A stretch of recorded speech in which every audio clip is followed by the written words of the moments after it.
Check. Okay.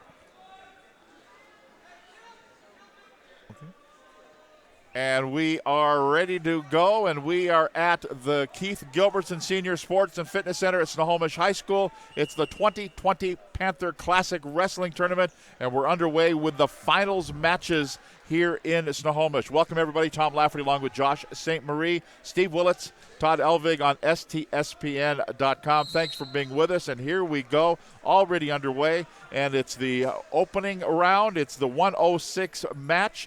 For the championship, Tyler Rue of the Stanwood Spartans, Eric Nguyen of the Hazen Highlanders. It's been a long day, Josh.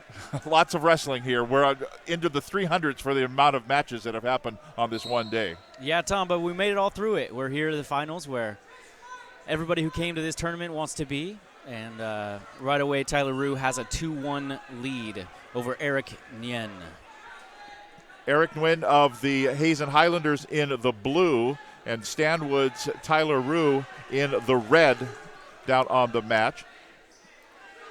Rue, 3 straight pins coming into this one. Well, for that matter, Nguyen had a bye and then 2 pins, so they kind of marched their way right through the I'm guessing this is one that you knew before they even got here. Yeah, I'm going to be wrestling him in the final. Well, Tyler Rue more so than Eric Nguyen. Rue was expected to go through this tournament and make it to the finals. Nguyen has a pretty uphill battle facing Rue, who's 18-0 on the season. His coach had some pretty glowing praise to say about him. Well, and he's a freshman.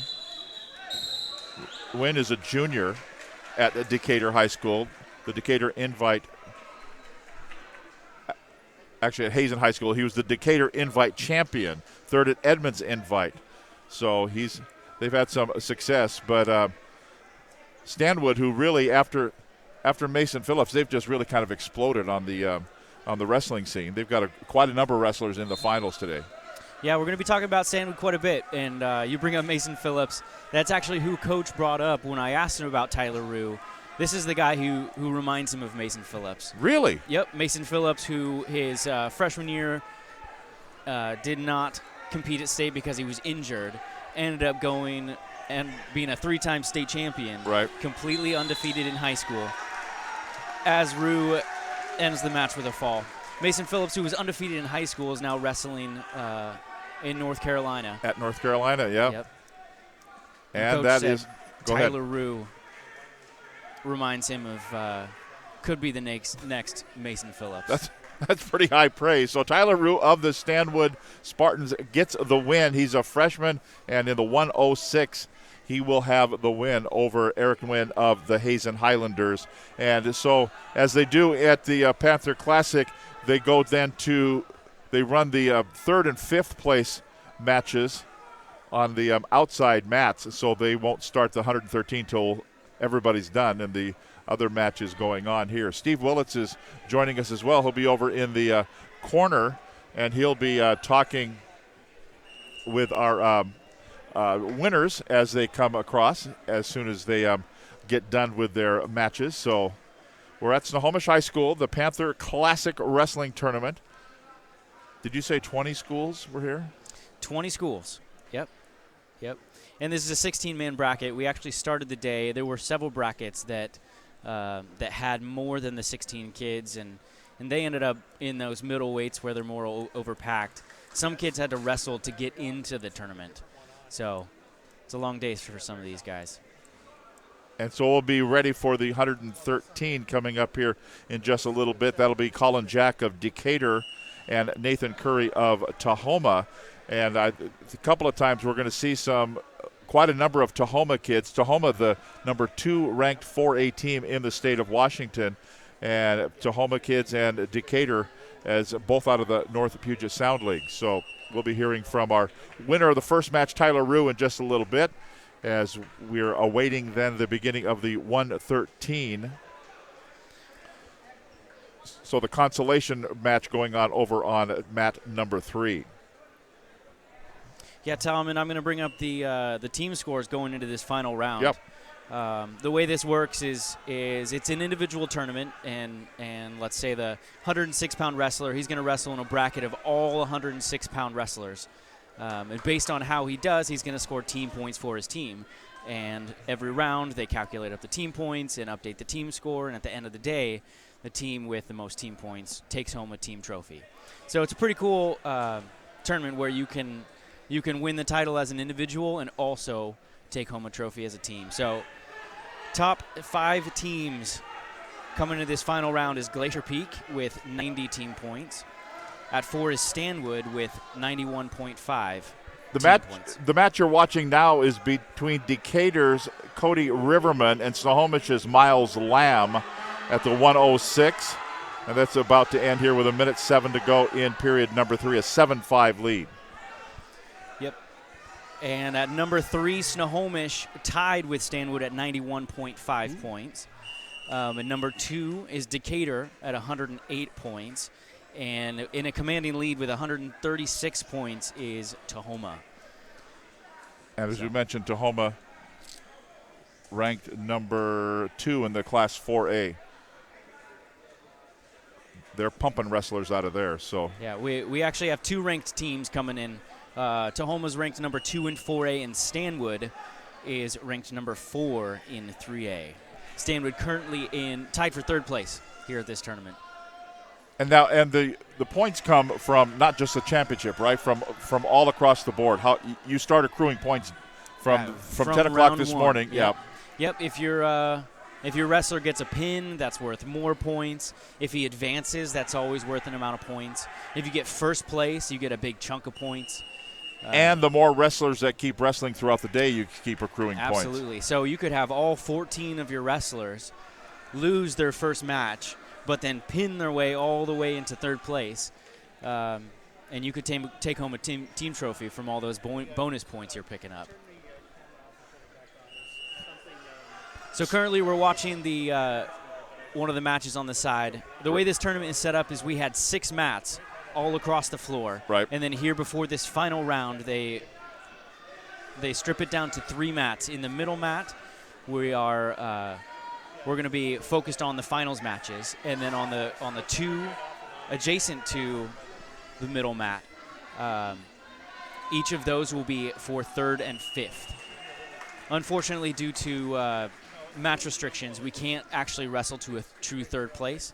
So right, the kid that wins will be tied for 3rd.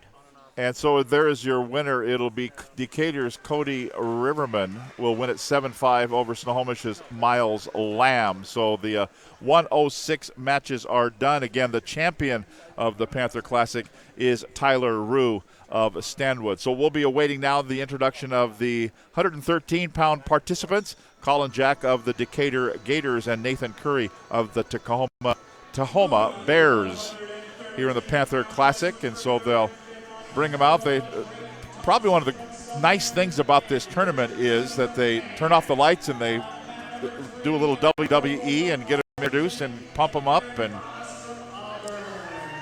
yeah, Tom, back when I was in high school, this was my absolute favorite tournament. And this is why right here. They turn the lights down. They got the spotlight in each corner. They give a little intro for each wrestler wrestling here in the finals. And this is, I know these kids try a little extra hard here at this tournament just to get to the finals to have this experience. So here we go. Colin Jack of Decatur, Nathan Curry of Tahoma, both schools out of the North Puget Sound League. Tahoma is the blue, and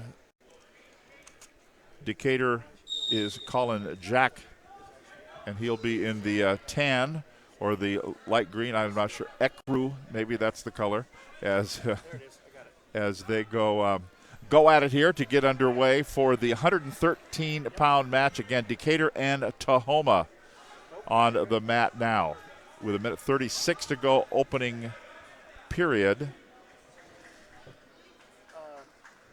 That's 54 on the recording side. Look on the other side of it. That should give you a percent. No, Almost a little bit of a stalemate here. Is there? left side, it should say percentage. Yep, 92%. Okay. That's how much battery's on. That's a precarious position.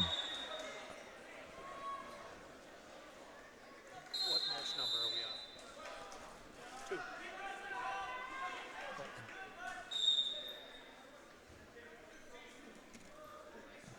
2. And off the side of the mat, they're going to have 3-point near fall.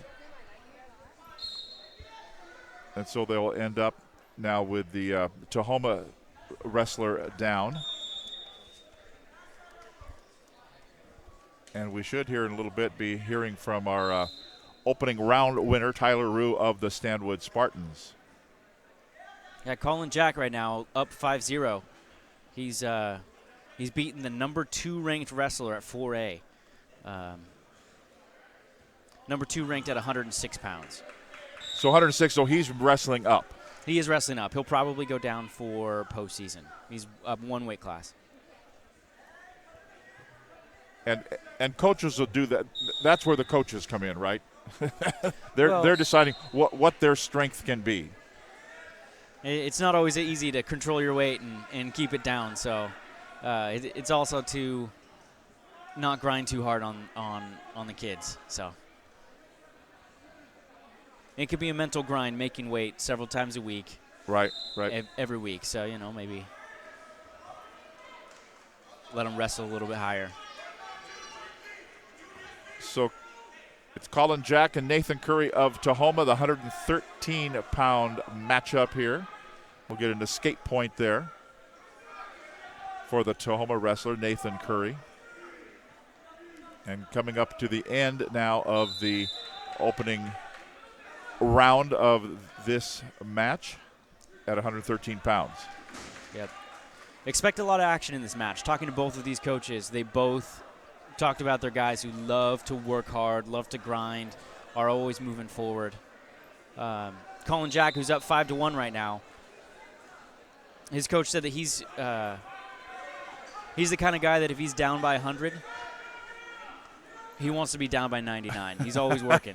If he's up by 100, he wants to be up by 101. He never stops moving. So Colin Jack of Decatur, a state participant last year.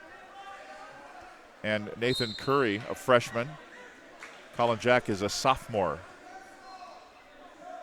Both these pretty good wrestlers. Which isn't surprising because Colin Jack started wrestling when he was 8 years old, and Nathan Curry, he started when he was 5. So these guys, 5. Yep, these guys have probably faced each other going up through the ranks of kids club wrestling. So this is probably not their first match. No, in fact, both out of the North Puget Sound League. I bet you they see each other. How many times? 3-4 times a year.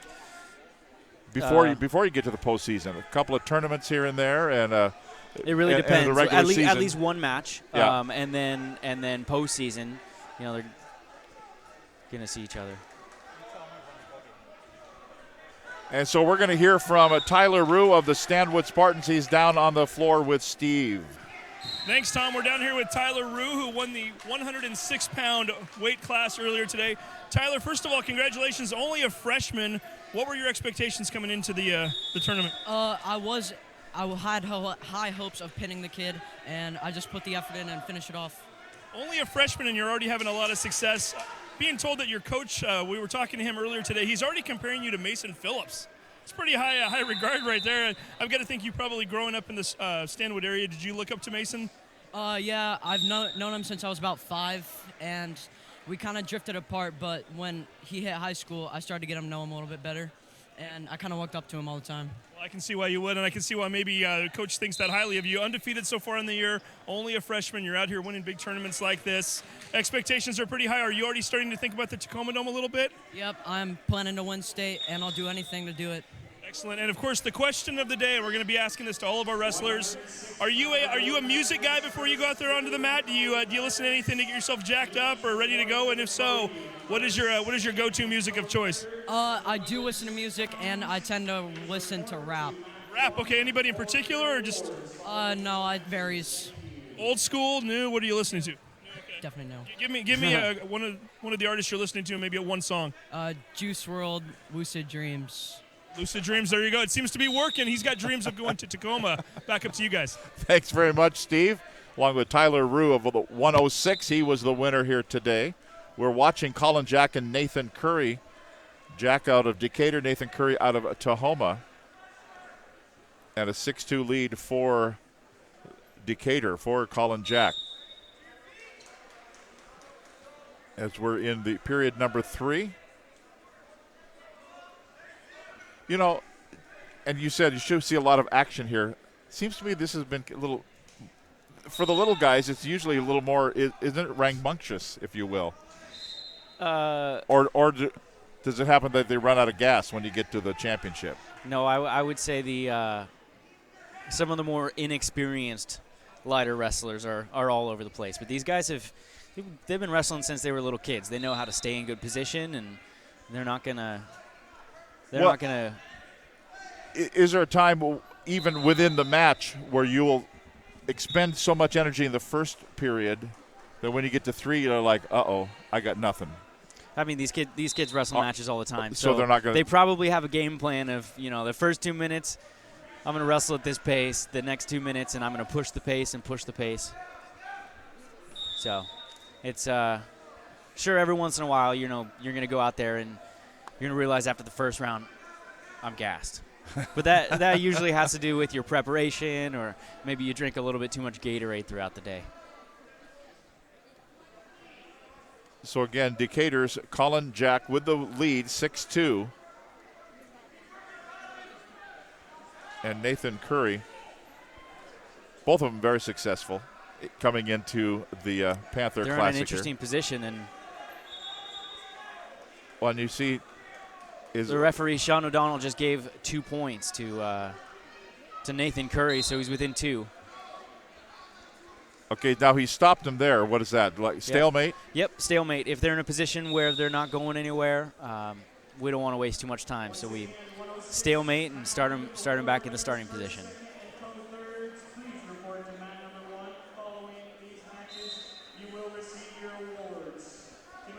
But he's on top, up 2.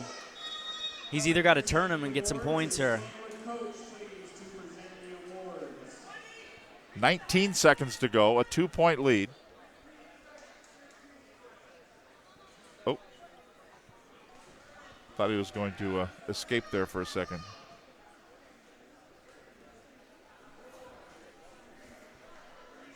Down to 2, down to 1. There you go, and that will be that.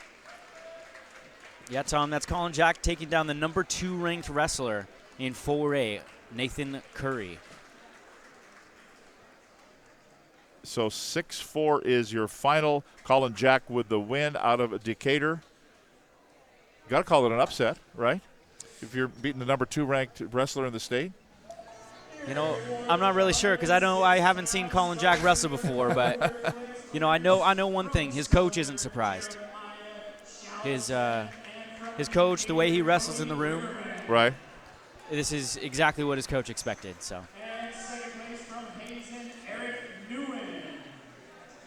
And so they're going to present the awards on the award stand over on the far side. So Tyler Rue is going to pick up his number 1.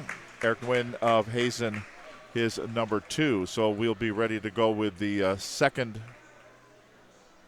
third match of the day. 120, Keaton Meyernick of Stanwood, Dorian Tolinar of Arlington. And we'll be hearing from Colin Jack of Decatur with Steve here in just a little bit.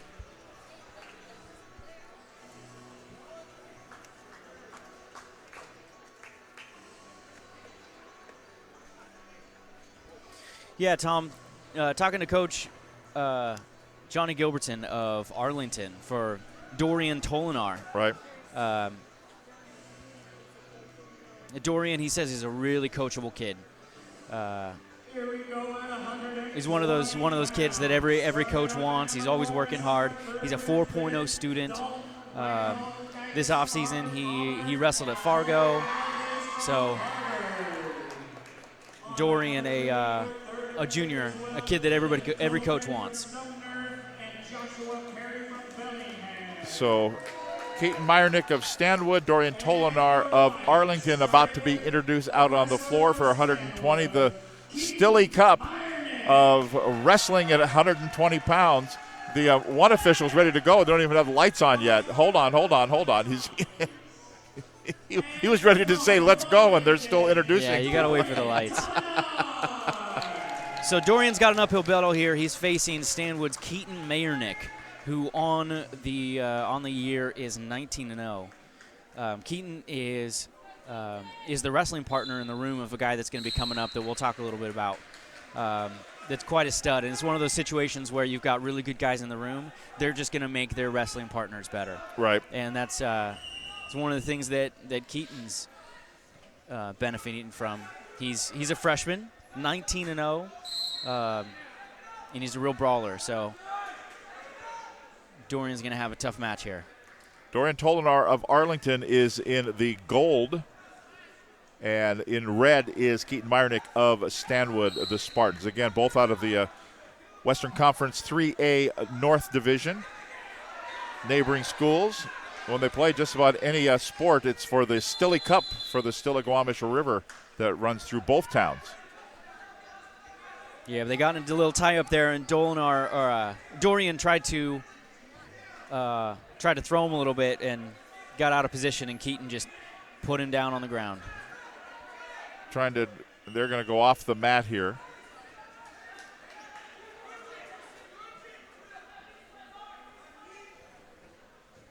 And, I'm guessing wrestling matches like this, the tournaments, are fun for the officials. For one thing, you can be in one place all day. Yep. not have to travel a bunch to get there. Yep, it's a lot of fun to be an official out here. Duels, there's a lot of pressure. I think officiating in general is pretty underappreciated. It's a really tough job. Coaching is tough, but it's a different kind of focus to have to be staring at two guys and staring for every little thing, making sure these guys are safe, making sure you're calling all the right calls, and the focus that you have to have over a long amount of time is really taxing. And out here, it's a little bit less pressure because you don't have one specific mat that the whole gym is looking at and all the coaches are yelling at you. So they like to do these. And the lead now taken by the Arlington wrestler, Dorian Tolinar, leading Stanwood's Keaton Meyernick 3-2, coming up on 10 seconds to go in the first period of this 120-pound matchup in the 2020 Panther Classic. Yeah, that's a pretty good swing for Tolinar. It looked like Meyernick was kind of having his way with him, scoring in every position so far this match, but Tolinar caught him and got a reversal 2 points and then 3-point near fall, taking a 6-2 lead. You got to love the Stanwood uniforms with the Superman logo on the front. I mean, that just love it. It's pretty fun. So second period about to get underway here in the 120. It's a 6-2 lead for the Arlington wrestler, Dorian Tolinar. We'll be hearing from Decatur's Colin Jack here in just a little bit with Steve.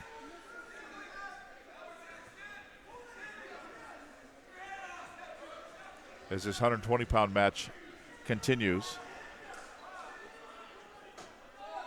And we'll be going down to Steve here as soon as he is prepared with his wrestler. Everybody's hair looks good, so let's go down to Steve with Colin Jack of Decatur. All right, and joining us right now from the 113, the champion today, Colin Jack. Colin, first of all, wrestling Nathan out there. It's kind of an NPSL rivalry. You've told me not only have you wrestled him before, I'm going to have you scoot over here just a little bit. When was the first time you wrestled him? When I was like 6 years old, I wrestled him at league. So you guys have been going way back. Do you guys kind of change off and on in terms of who wins? Have you gotten the better of him over the years, or how has that been? Later on in the years, I beat him, but when I first wrestled him, I lost in overtime. Okay, and today, a close one, 6-4. Tell us a little bit about the match. What were you expecting coming into it, and how did you find it played out? I knew he was going to be strong on neutral, and he's going to be pushing the pace and getting that front headlock on me. And, and I worked my tilts and tried to stack him. Talk a little bit about this Decatur team. A lot of guys here today, quite a few in the championship for that matter. Pretty strong wrestling program. Yeah, it's actually really strong. We work on our conditioning a lot, and one of our wrestlers, Bradley Tag, just got committed to college. Very nice. So now for you, only a sophomore. You didn't place at state last year. I know you're very highly ranked right now. What are your expectations going into the year, and what would it mean for you to do well in the Tacoma Dome? It actually means a lot because so far I haven't taken first at state at all.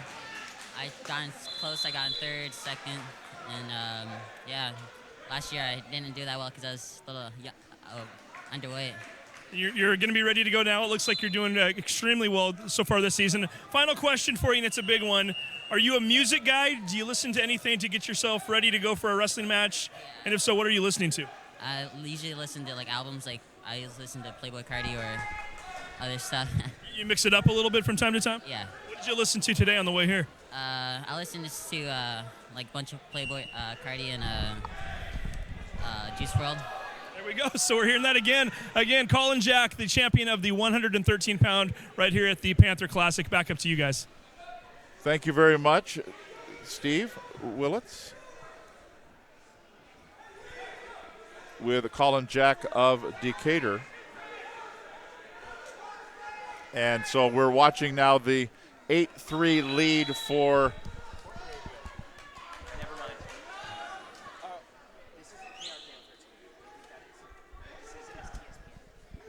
it's Arlington and Stanwood on the match. It's Dorian Tolinar and Keaton Meyernick wrestling here. And Tolinar here on STSPN.com. Yeah, this is a tight match here. You know, look for a minute in that second round that that Meyernick was going to get a takedown. And Tolinar scrambled out of it and ended up getting another takedown for himself. So, and now the Stanwood coach is talking with the official. What are they discussing? Would you surmise? The only reason you can bring an official to the table is to ask for a clarification on a call. So, on a scoring or any kind of call? Any call. And in a tournament like this, you'll have two officials, right? You have two officials calling it.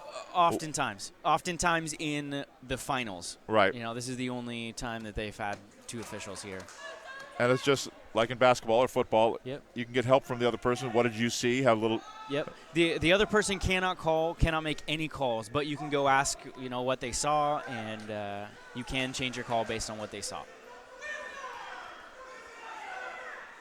Tolinar grabbed a single. He's in good position here.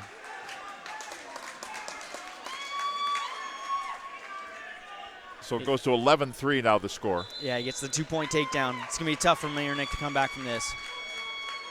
Meyernick is 19-0. Tolinar is on the brink of shutting down his undefeated season. So at what point then is there a time where you have to just like push, okay, I got to go for broke. We got to throw a Hail Mary?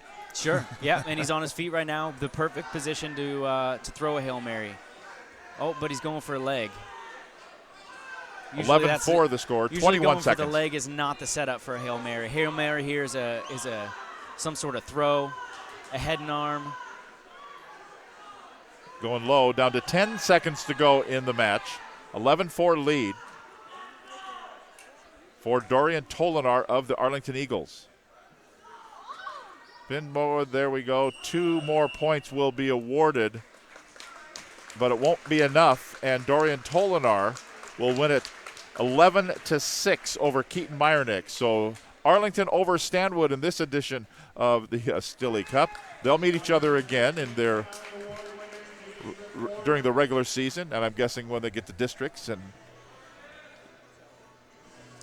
you can probably wrestle the same guy 5-6 times in a year, can't you? It doesn't usually happen that way, but you can. Yeah, absolutely. You can wrestle them in the duel. You can wrestle them in districts, in regionals, and then possibly again at state. That's 4 times right there. And then if you go to any common tournaments and you both keep winning in those tournaments, you're going to end up in the finals together or semifinals.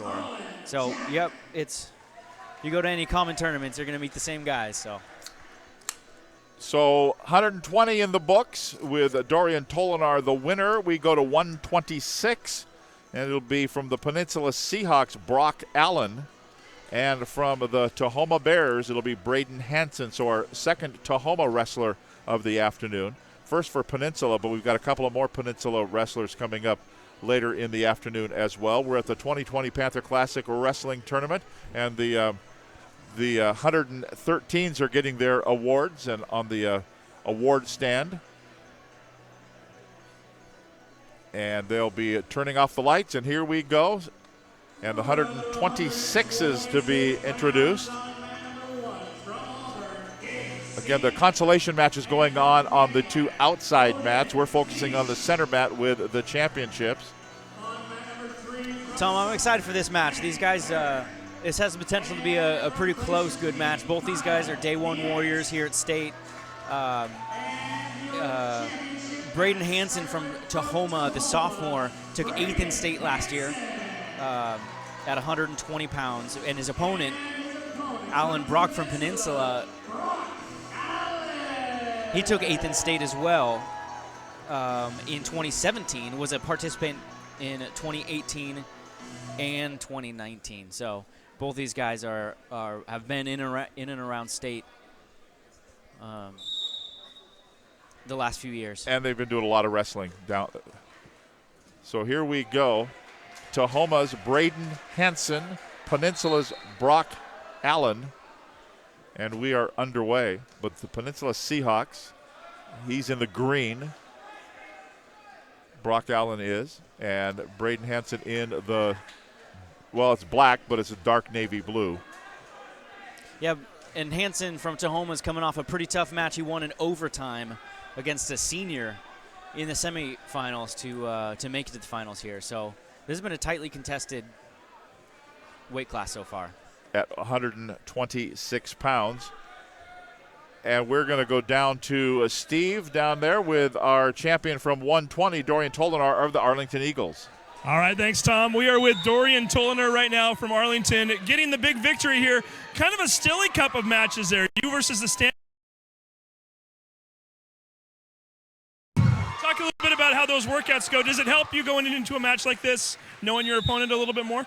Yeah, it helped me because I knew he was going to go for throws because he's upper body guy, and I need to stay out of those ties. But I guess on the other side of things, he kind of knows what you're going to do too, right? So did you have to mix it up a little bit? Or? Yeah, he knew some of my moves that were going to be coming. So I saw you talking to Coach a minute ago. What was the discussion about? I know he was talking to you about the beginning of the match. What did he want to see you do differently, and how did you end the match? Talk a little bit about getting the victory. At the beginning of the match, I kind of came out a little flat, not quite as ready as I should have been.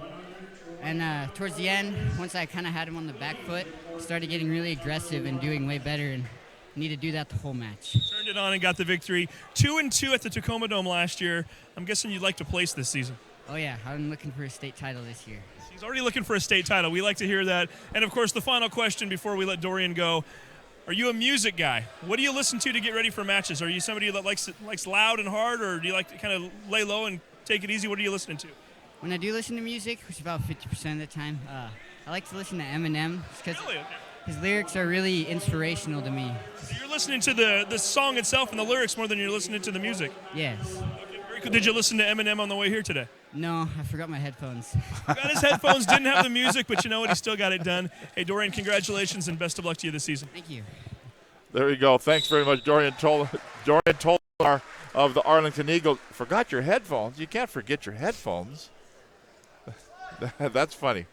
So, and we just, as that was going on, we had a pin for Tahoma's Braden Hansen at 126. So that ended quite suddenly there. Yeah, Brock Allen took a shot and didn't keep his arms in, and Braden Hansen caught him and just pushed him right to his back and squeezed for the pin. So he got the win, and we're going to be moving now to the 132. Nope. Not like Josh St. Marie? No, I didn't do that. Anyways, he learns from his losses, Coach said. He really thinks about thinks about the why, and he's a really smart learner. He loves to take good shots. We can watch for a fireman's carry. He's got a pretty slick fireman's. And his opponent, Michael Proctor Yates from Federal Way, Coach said he's a country boy in the city. He wears cowboy hats to matches. Really? Yeah, you don't see that often. He's a good kid. He's actually he's a senior. He's going to graduate with his AA. He's doing the Running Start program through Highline Community College. He's got a good outside single on his feet, and when he's on bottom, he likes. Kenny Chesney? Yeah, well, if Michael Proctor Yates wins, we can learn a little bit more about his country tendencies and his music preference. So they're introducing the participants for 132. Jamal Graham from Oak Harbor. It'll be Jamal Graham, and he will come out. This is the good weight class, Tom. You like this? This is you. This is the best weight class. Well, it's kind of it's going to be two different kind of body types too, because Jamal Graham is tall. Tall and lanky. Tall and lanky, and you've got the shorter Michael Proctor Yates out of Federal Way. Not a lot shorter though. Shorter enough. This was your weight class for a state championship. Ooh, there's that slick fireman's I was talking about. So explain what that is. Oh. No points yet awarded. Is that the fireman there? No, what? No, this is just a scramble situation. Michael Proctor Yates looks like he's pretty slick scramble to get out of.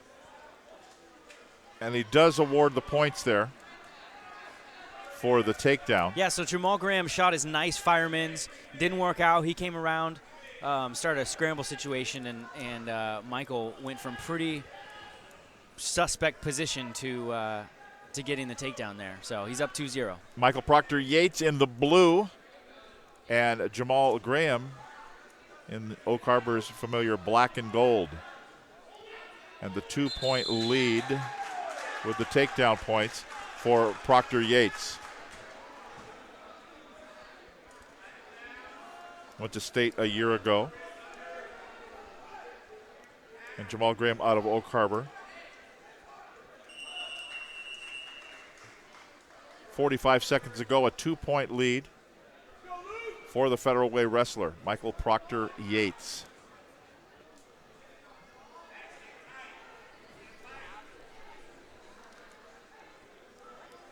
We've got a good officiating team on this one. We've got Cecilio Martinez, who out of the Snohomish County Wrestling Association is always a state official. They run a rotation where a couple officials will get invited to state, and based on how you score as an official at state, you may get invited back, right? And if you get invited back, you don't take one of the 2 slots that are given to the Snohomish County Association. Right. So he's invited back regularly because he's one of the best officials in the state here. And his partner, Tim Douglas, graduated from Glacier Peak in 2012 and has been officiating ever since, and just got upgraded to a state-level official himself. So pretty high-level officiating here in these finals. So they're going to be awarding the 126 award winners. We're watching 132 in the Panther Classic. Jamal Graham out of Oak Harbor, Michael Proctor Yates out of Federal Way with a 2-0 lead. So not a lot of points awarded. We're just underway in the second period. All right, and you see Michael Proctor Yates there take a couple of shots, and to get out of it, Jamal Graham was just backing straight up. And Cecilio Martinez, the referee, he put his hand up in a fist, signifying that he's calling Jamal Graham for stalling. So oftentimes if there's out-of-bounds plays, one guy will get called stalling based on whose fault it is for going out of bounds. And I think we're going to be going to Steve here in just a moment, and we're going to hear from Snohomish. Congratulations, you are the Panther Classic champion for the 126 category. Talk about the match a little bit. It looked like you saw your opening on Brock and you went for it. Oh, yeah. We both shot and kind of collided, and I think I just was able to get out of the collision a little bit faster. and just able to turn him. I'm guessing Peninsula versus Snohomish. Do you two know each other a little bit? Have you wrestled before? No, we have not. Really? Have you watched him in the past, or did you know anything about him coming in? Nope, I do not. Do you, as a wrestler, like that when you go into a match like that, knowing that neither one of you know a thing about each other? We saw other matches earlier today where these guys have known each other since 5 or 6 years old. They know each other's moves and their tendencies. Would you rather have that element of surprise? Generally, it all depends on who I'm up against. If I'm up against someone I know that I can beat, that's a little easier. But, yeah, I like the surprise of this is my first time wrestling someone new. Give me your Tacoma Dome background. What do you know about it? What have you done in the past, and what are your expectations? Last year, I took 8th at 4A State as a freshman, and the goal right here is just to keep on getting higher and higher. And get higher up on that podium. Final question for you two. We're asking everybody today. Music. Are you a music lover? Do you use it to get yourself psyched up and ready to go? And what are you listening to? For the most part, I'm listening to my guy NF. He has very real music and can help me get in the zone, get my mindset straight. So is it about concentration for you, or is it about adrenaline? It's about concentration. There we go. And it worked today. He is the Panther Classic champion. Congratulations to you. There you go. Thanks very much, Steve. Along with the winner of the 126, Braden Hansen out of Tahoma. Braden Hansen, the honor student, the Boy Scout. He's a good guy. And he listens to NF. I don't know who NF is. Don't ask me. I don't know. Okay. A 5-0 lead for Michael Proctor Yates at a Federal Way here in the 132 championship. Third period. About 31 seconds and that was in. a close call there. Michael Proctor Yates took another shot, and he had almost had control of the hips, and but when they got out of bounds, and Cecilio blew them out, he felt that they didn't. But the coach came and asked, and Cecilio asked his partner, Tim Douglas, and between the two of them, they felt that, yeah, he did have control of the hips as they went out of bounds. And now the other coach came up, and he wants an explanation. So anytime one coach gets a call turned over, the other one's going to be coming over griping like, what? Come on. So you can have your thought if you're the second official. You can have your thoughts, but you're not going to offer anything until you're asked. He's asked. Yep. It's always been that way in baseball, too. If I ask you, tell me whether it's a strike or a ball. If the guy asks me to ask you, you just say it's whatever you said. Yep. There are a couple things that the assistant can do. If there's a locking hands on top, so if you're the top wrestler like Michael Proctor Yates is right now, right, he cannot lock his hands around the body. Right. As Jamal Graham gets a reversal for 2 points. So if the other official sees it and the near official maybe. It's hard to be on both sides at the same. You can't be on both sides at the same time. So it's not only hard, you can't. Okay. Yep. So if the top wrestler has locked his hands around the cylinder of the body, right, from the feet all the way up to the shoulders, anywhere there, has locked his hands around it, then the official, the assistant official can then lock his hands and put them above his head so the other official can know to make that call. Besides that, when one wrestler is pinning the other wrestler, right, the primary referee is going to be looking for the pin, whereas the assistant referee can be looking for anything illegal going on. Is there a headlock? Is the person on bottom putting his hands in the top wrestler's face, and can help just make the job easier of the primary wrestler as Jamal Graham goes down to Michael Proctor Yates 10-2. 10-2 will be the final. So the Federal Way wrestler takes out a Western Conference 3A wrestler. Again, the final of 10-2 at 132. And you know what that means, Tom? What does that mean? We're going to get to know a little bit more about the country boy in the city.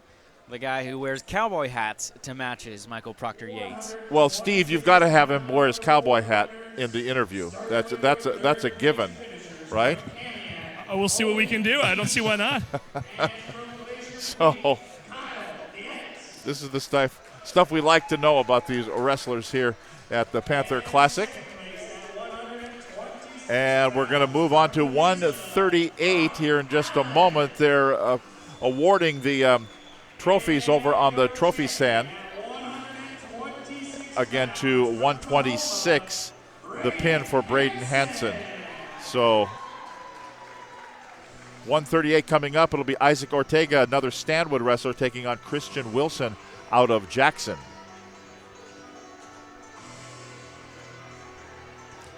The senior Christian Wilson's coach said he's quite a scrambler.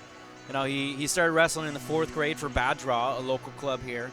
He loves to hit his ankle pick. He likes to hit a fireman as well. Switch from the bottom. He's just a real scrappy guy, and he's going to need to scrap a lot to win this match. He's against junior Isaac Ortega, who is he comes out of Stanwood. He's 19-0 this season. He's quick, strong, powerful, explosive. He's just a really well-rounded wrestler. I believe he's ranked 1st in the state, but I'll have to check on that. Isaac Ortega is quite a stud, so Christian Wilson's going to have his work cut out for him here in this 138-pound matchup. And they're just now being introduced.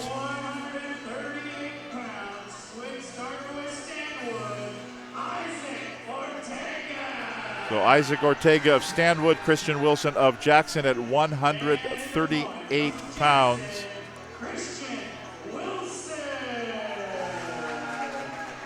Yeah, just got confirmation. Isaac Ortega, who took 3rd in state last year, the 2019 Matt Classic, is currently ranked number 1 in 3A.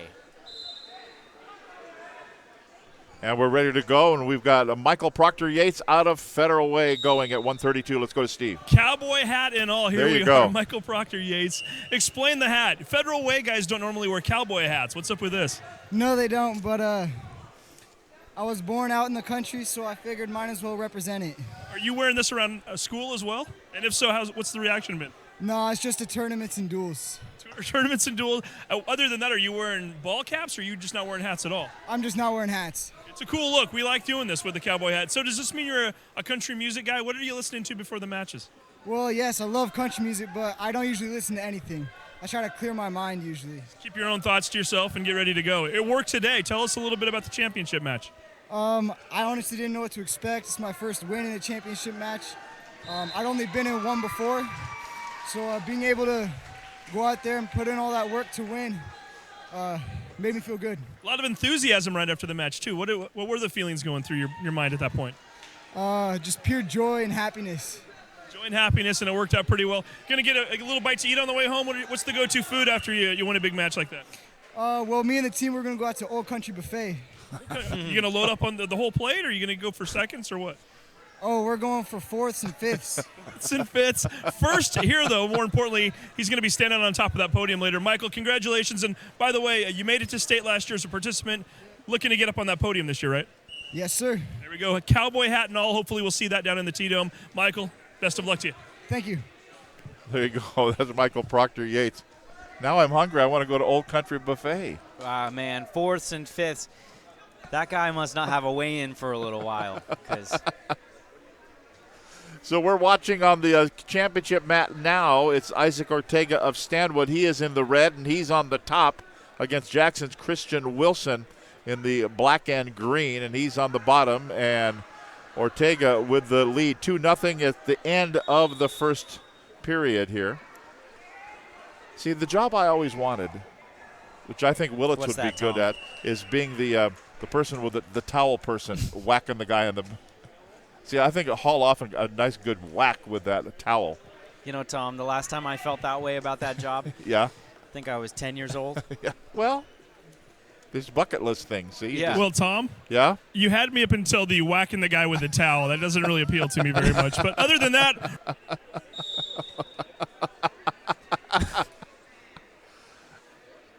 you can smack it on the ground, but you just got to, at 0, smack it on the back of the official. The official I'm down with. Okay.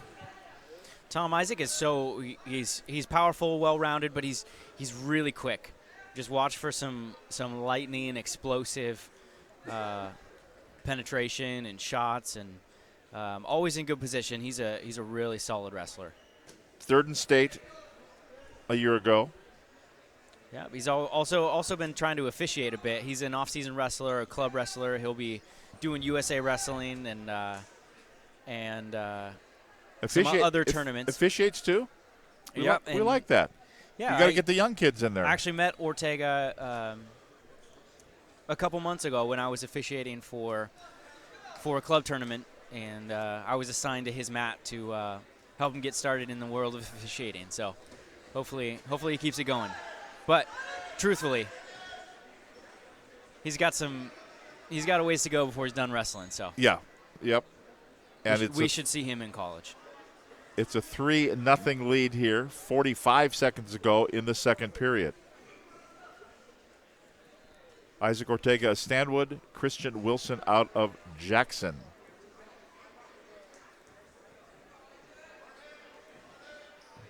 They just seem to be doing a lot of head-butting here. It can be tough when you have your name in the rankings and a target on your shoulders. People are going to wrestle a lot more defensive against you. They're going to know who you are. They're going to wrestle defensive, which can be pretty frustrating when you're in a position like Isaac's. He's just trying to wrestle and do his best, and all you're doing is playing defense. But that doesn't look to be the case right now. Christian Wilson's doing a good job, staying in good position and trying to attack. So Isaac Ortega has a 5-0 lead, end of the second period. And the Jackson wrestler, Christian Wilson, will take down. Right, you have your choice. If you can take down both if you have. Yep, in a tournament like this, in the second round, at the start of the second round, the official will flip a coin, and based on red or green, whatever it lands on, that wrestler gets the choice. Right. And then whoever chooses, in the third round, the other wrestler will have the choice. And choice. In this instance, Christian Wilson had their choice in the third round and chose bottom. And you had said, before we went on the air, you said bottom is where you can score points. Well, you can score points in any position, but generally you do want to take bottom because it is the easiest position to at least get one to right? score points. You know, you can stand to your feet, cut away, and get one, or you can hit a switch and get a reversal. But you know, being on bottom and scoring is a lot about mentality. It's making a decision and moving and pushing the pace, and it's hard to stay on a guy who's constantly moving on bottom.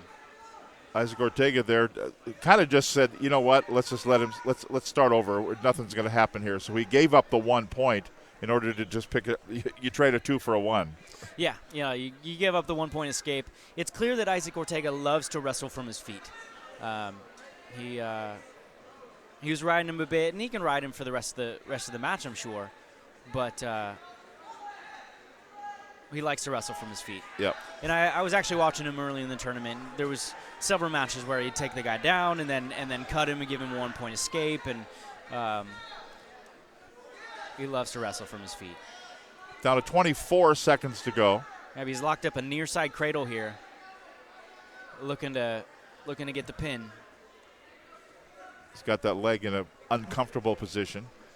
Christian Wilson's got his right arm posting on the knee of Isaac Ortega, defending it well. Down to 4 seconds to go. And it will be a 7-1 win for Isaac Ortega out of Stanwood, and he will get the win. Ortega had won by pin and then 2 major decisions coming into the championship. Wilson had won with a decision and 2 pins coming into the championship round here. The Panther Classic in Snohomish. And the 145s are coming up here. So coming up on the halfway mark here of the Panther Classic.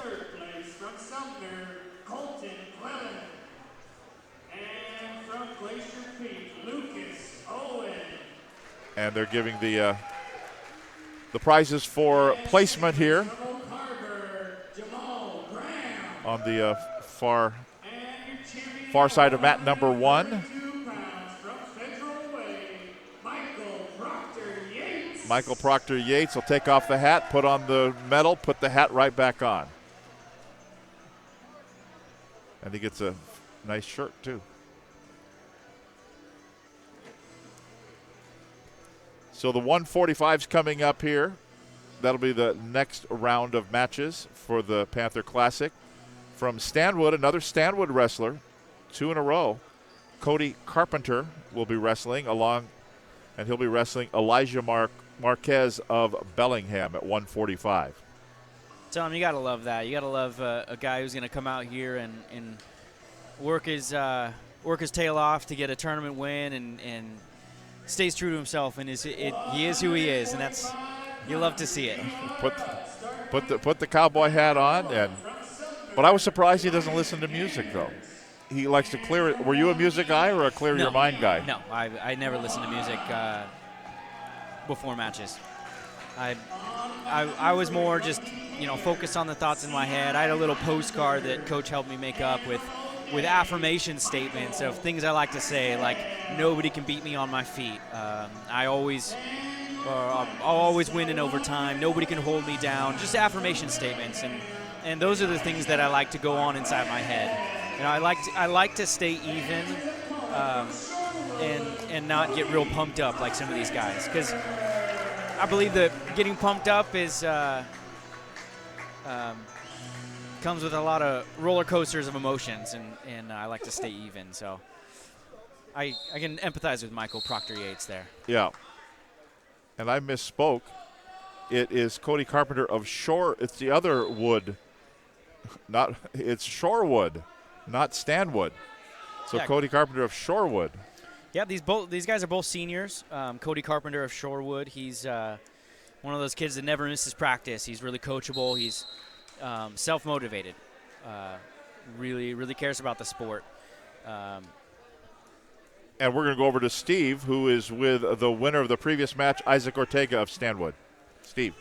All right, and we are with Isaac Ortega, the 138-pound champion. Isaac, Wesco versus Wesco, 3A versus 4A. Did you know much about your opponent today? No, I didn't really know anything about him. My finals guy, I beat him by 1 point earlier in the season, but I had to turn it up against him today and kind of show him what I'm about. When you wrestle somebody earlier in the season and you get them the second time around, do you take mental notes as to what their tendencies are, or do you just go out there and just kind of let it kind of flow to you as it comes? I let it flow.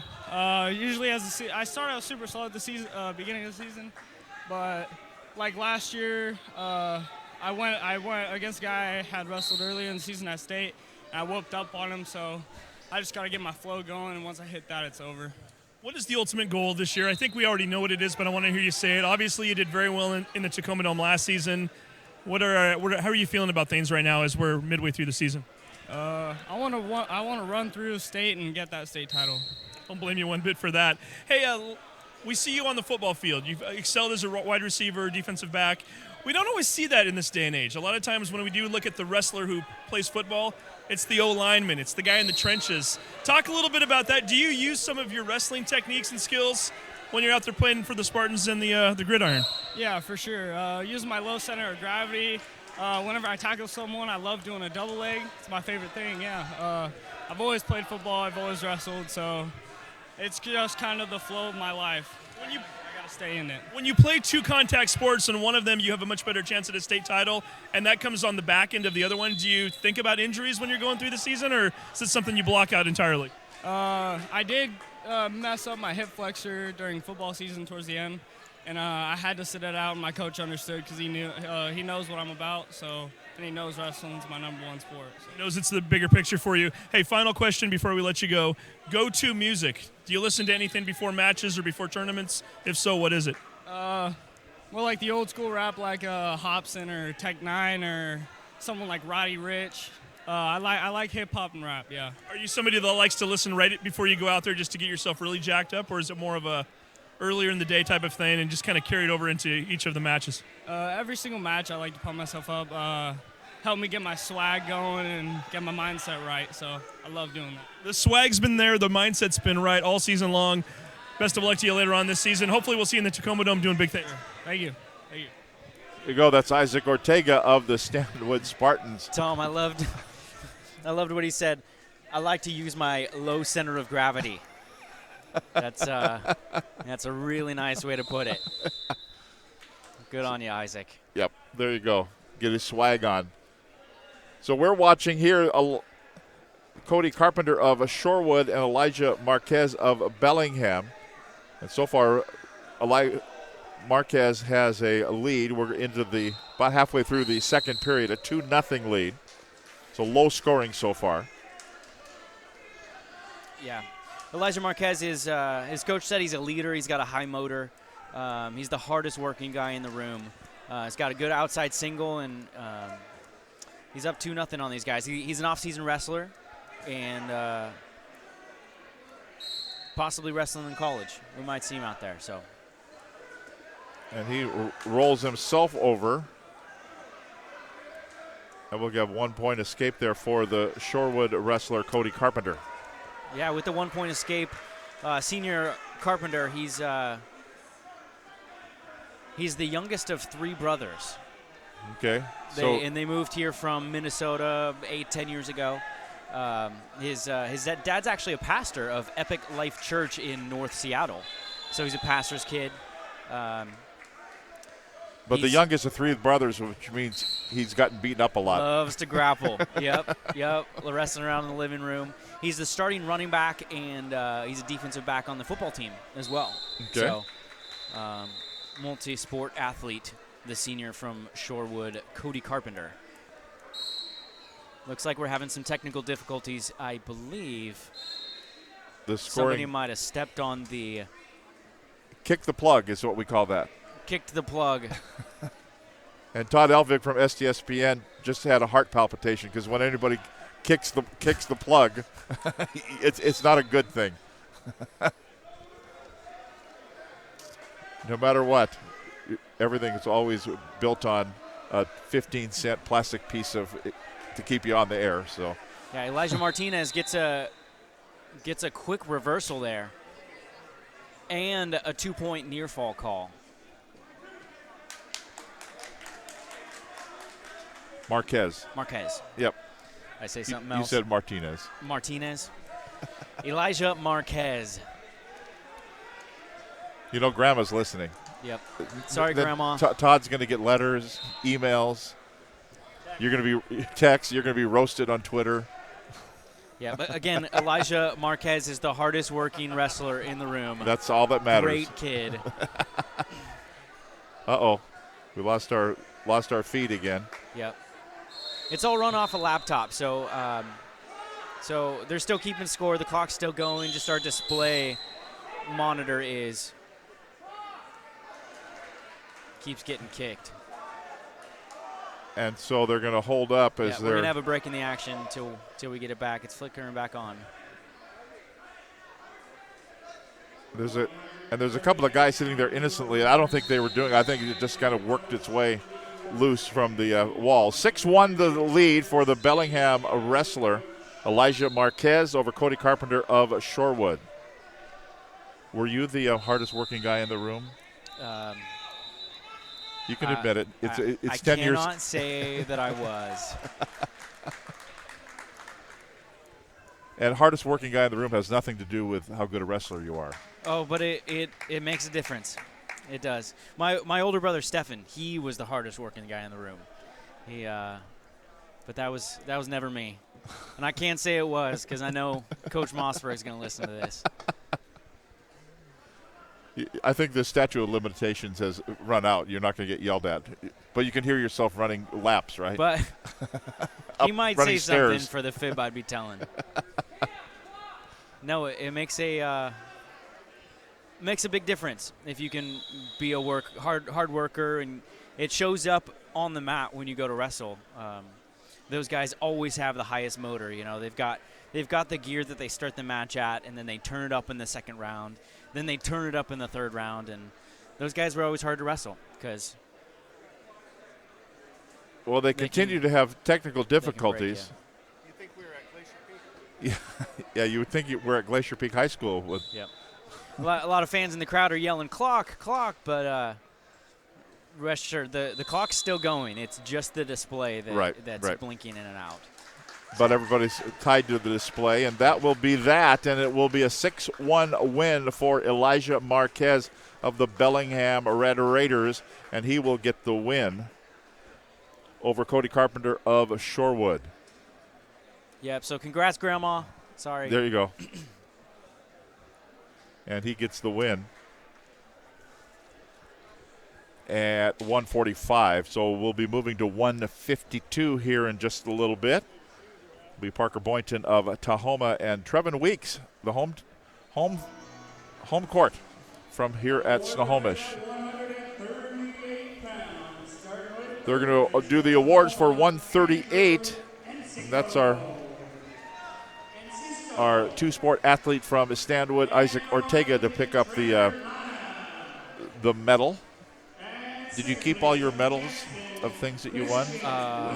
Mom's to your left. Does she have them? To my wife's annoyance, yes, I have kept every. Do we have to keep this stuff? Yes, dear. Means a lot to me. So yeah, we got some nice boxes to store it in, and I kept every medal. So Isaac Ortega picking up the championship for 138. Yeah, not every sport is like this, where you can go out and win medals individually, and the basketball team doesn't get a medal.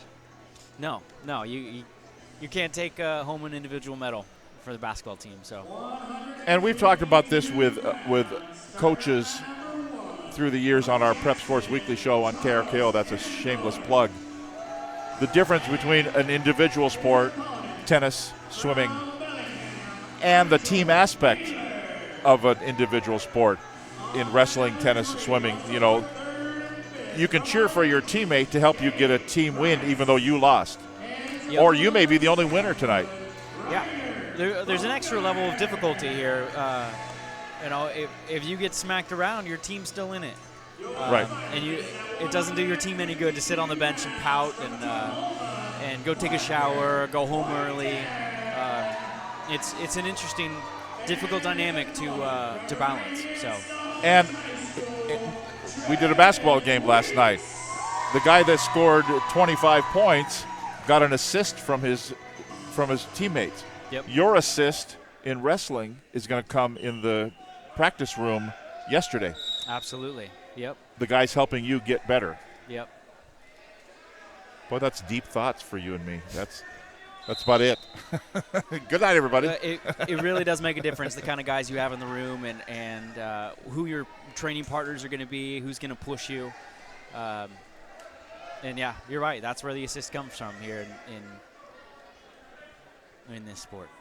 152 pounds underway. Parker Boynton of Tahoma down in Maple Valley, and Trevin Weeks of the Snohomish Panthers. So on his home mat, he'll be competing. We're still 0-0. We're 30 seconds into the first period here at 152 pounds. Yeah, both of these guys are juniors. Trevin Weeks was a 2019 state participant, so he's got a little bit of experience there in the Tacoma Dome as a sophomore. But he goes down quick, 2-0 to Parker Boynton of Tahoma. Parker was a 113-pound state alternate in 2018. 113. 113. And now he's at 152. Yeah. Yep. Wow. Yeah. We call that a growth spurt. Coach thought that was notable that he was an alternate his freshman year, and he's really sprung up. So he's got a really nice underhook. He's been wrestling since he was a little kid as well. So, and like I said, he's got a 2-0 lead, getting the takedown here in the first period over Trevin Weeks. And they'll go off the mat. So says Sean O'Donnell, the official in this championship mat at 152. The Tahoma blue and the Snohomish red uniforms as they wrap up the final 20 seconds here of this first period at 152. We'll be hearing from our 145-pound winner, Elijah Marquez, here in just a little bit. we hope we'll hear from him. Steve's giving me, I have no idea where he is, look, but well, he'll show up sometime. Trevin Weeks is tall. Actually, both these guys are pretty tall. Yeah, and Parker Boynton, toward the end of that round, he had Trevin's arm across his back, and he was using his other free hand to just grind Trevin Weeks' face into the mat. So right in front of Sean O'Donnell, the official, and I know he was getting close there to calling unsportsmanlike. That was he's got to be careful to. Can't grind a kid's face into the mat. That's considered unsportsmanlike conduct? Yeah, I mean, if you're going to intentionally cause pain. And I'm not saying that Parker did, but he's definitely an aggressive wrestler, and you'd like to see that as a coach.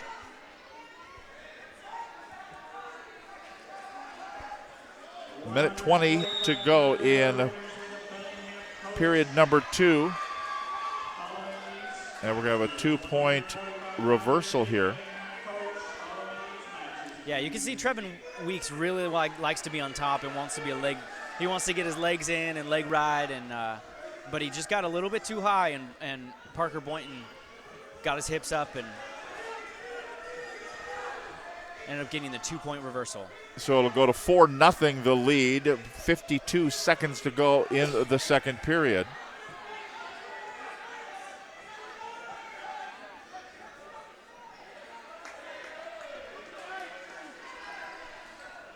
We're at 152 pounds. I think finally Steve has tracked down Elijah Marquez. And we'll be going to him here in just a moment. Yeah, Trevin Weeks is in trouble here. Parker Boynton's got a nice, tight lockup. He's getting close. He's going to get near fall points anyway. Sean's down there. There you go. That'll be a pin for Parker Boynton of the Tahoma Bears. And we're going to go to Steve Willits with Elijah Marquez of Bellingham. And we're with Elijah Marquez right now, the champion of the 145-pound category. Elijah, tell us a little bit about the match today. Yeah, I was prepared, but the rest of the matches today gave me a big toll and wore me down a lot for the finals. But I came out on top and put in some work, and you're in a big tournament like this, and you have to make it through the gauntlet of the brackets. Do you think about that a little bit? Obviously, you got to go all out, because if you lose one, you're not going to win a championship, right? How does that work for you? Yeah, I just focus on one match at a time. If that's anything I learned at J-Rob. It taught me to do everything one at a time. So every move at a time, every match at a time. It doesn't matter who comes on top. Just got to give 100% every time. I'm guessing a lot of new schools for you here today, so tell me a little bit about the tournament itself. Did you know a lot of the guys in your bracket? I knew one guy. Wrestled him at camp at Center Circle a while ago. And, yeah, he gave me better competition in my semifinals than I did in the finals. You're a senior this year. You've been to the T-Dome 3 other times. You placed 8th last year. What are your expectations? Do you have a goal in terms of where you want to be on the podium? Obviously, we know what the ultimate goal is, but what do you have in mind for yourself right now? I placed 8th last year, in my last year of high school, and I got to come out on top and take the championship. And regardless, I'm going to give 100% effort. And final question, go-to music when you're getting ready for a match. Do you have anything you listen to in particular? Yeah, Tupac all day. Really? You're going old school then? Okay. Has that been Tupac for a while for you, or influence from your folks, or what is that? My pops put me on some old school stuff when I was young, and I've been sticking with it to this day. Hey, it doesn't matter, 2020, Tupac forever, right? Yes, sir. Yes, sir. All right, Elijah, congratulations. Best of luck to you moving forward. Thank you. Thank you very much. Elijah Marquez, Tupac all day. There you go. Old school. And Parker Boynton got the win for Tahoma over Trevin Weeks of Snohomish by pin at 152. So we're down to 6 matches remaining here in the Panther Classic. One of the consolation rounds is still going. Here they're in period number. Who do we got over there, Joshua? You got the better, and you've got the glasses. and the binoculars. Tom, it looks like we have Charles Eimendorf from Jackson's up 13-6 on Nigel Naylor from Bellingham. Reading these through the binoculars here. With 20 seconds to go in the third period. So he's got a commanding 7-point lead here. And he's on top. So down to 15 seconds. He's looking for the pin here. He's running an armbar. Is he going to get it? Now running out of time now. That will be that. So the 13-6 final there for the Jackson wrestler. Yeah. And so we'll be moving on to 160 pounds here momentarily. Ryan Cote of Snohomish, Nolan Casey of Peninsula set to go as they'll introduce all of the participants. Award winners at 145 pounds. And we'll be hearing from Parker Boynton of Tahoma here in just a little bit. And from O'Day, Michael Axtell. Again, Nolan Casey from Peninsula. He's got a whole list of accomplishments. Third in state last year. And a state placer in Ryan Cote as well of Snohomish. Placed 7th last year in the Class 3A. Yeah, Tom, with an update on the team scores here with 6 matches to go. In 5th place is Stanwood with 102.5. In 4th place is Sumner with 106 points, tied with Glacier Peak. So they are tied for 3rd, Glacier Peak and Sumner at 106 points. Decatur has 119 points in 2nd place, and Tahoma still with a commanding lead of 157 team points here in 1st place. And they got, I believe they have at least two guys left. Two more. Yep, they got 2 guys left going in the finals. So all but wrapped up here in the team score with Tahoma in a commanding lead over Decatur, 157 to 119. And we mentioned before we got underway as well that Tahoma bears the number 2 ranked 4A team behind Chiawana. Yep, Chiawana. That is a good school. You know what? They're good in everything. Yeah. Yep. When we get down to the Tacoma Dome in February, I'd be surprised not to see Chiawana there on top. And they're ranked that way, and that's how it should end. Which is interesting because they're I'm thinking, I may be wrong a little bit, but they're maybe the newest 4A school in the state of Washington because they split off. That's Pasco High School number 2 over there. Yep. Yeah, so I didn't even know that. I went off to Boston for 5 years and came back they built a new in school the last year or two, and here's Chiawana. Yep. Dominating, so. The Riverhawks. Yep.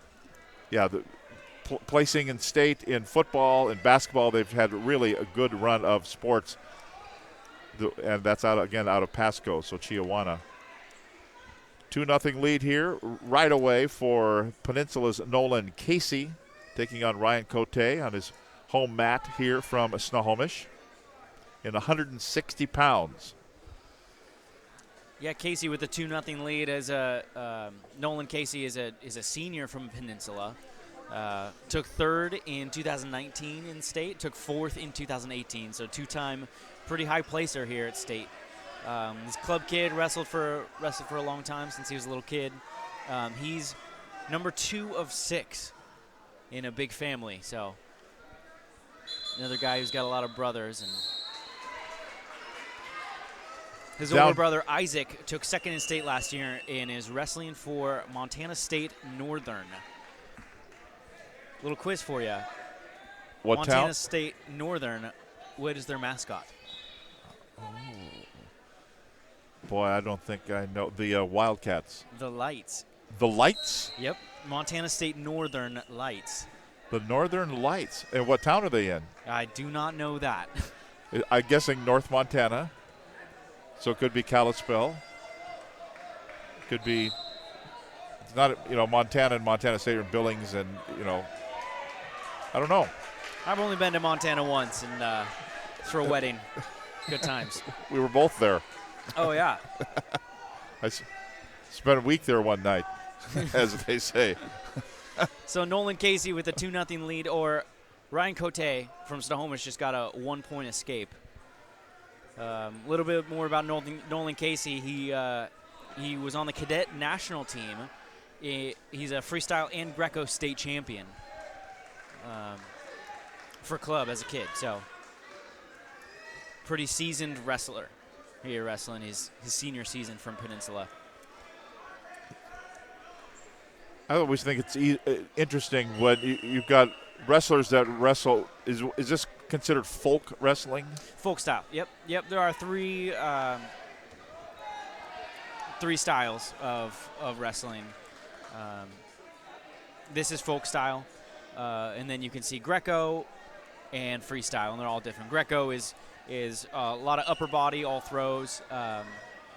And then freestyle is similar to folk style, but the point system's different. You got to win 3 rounds.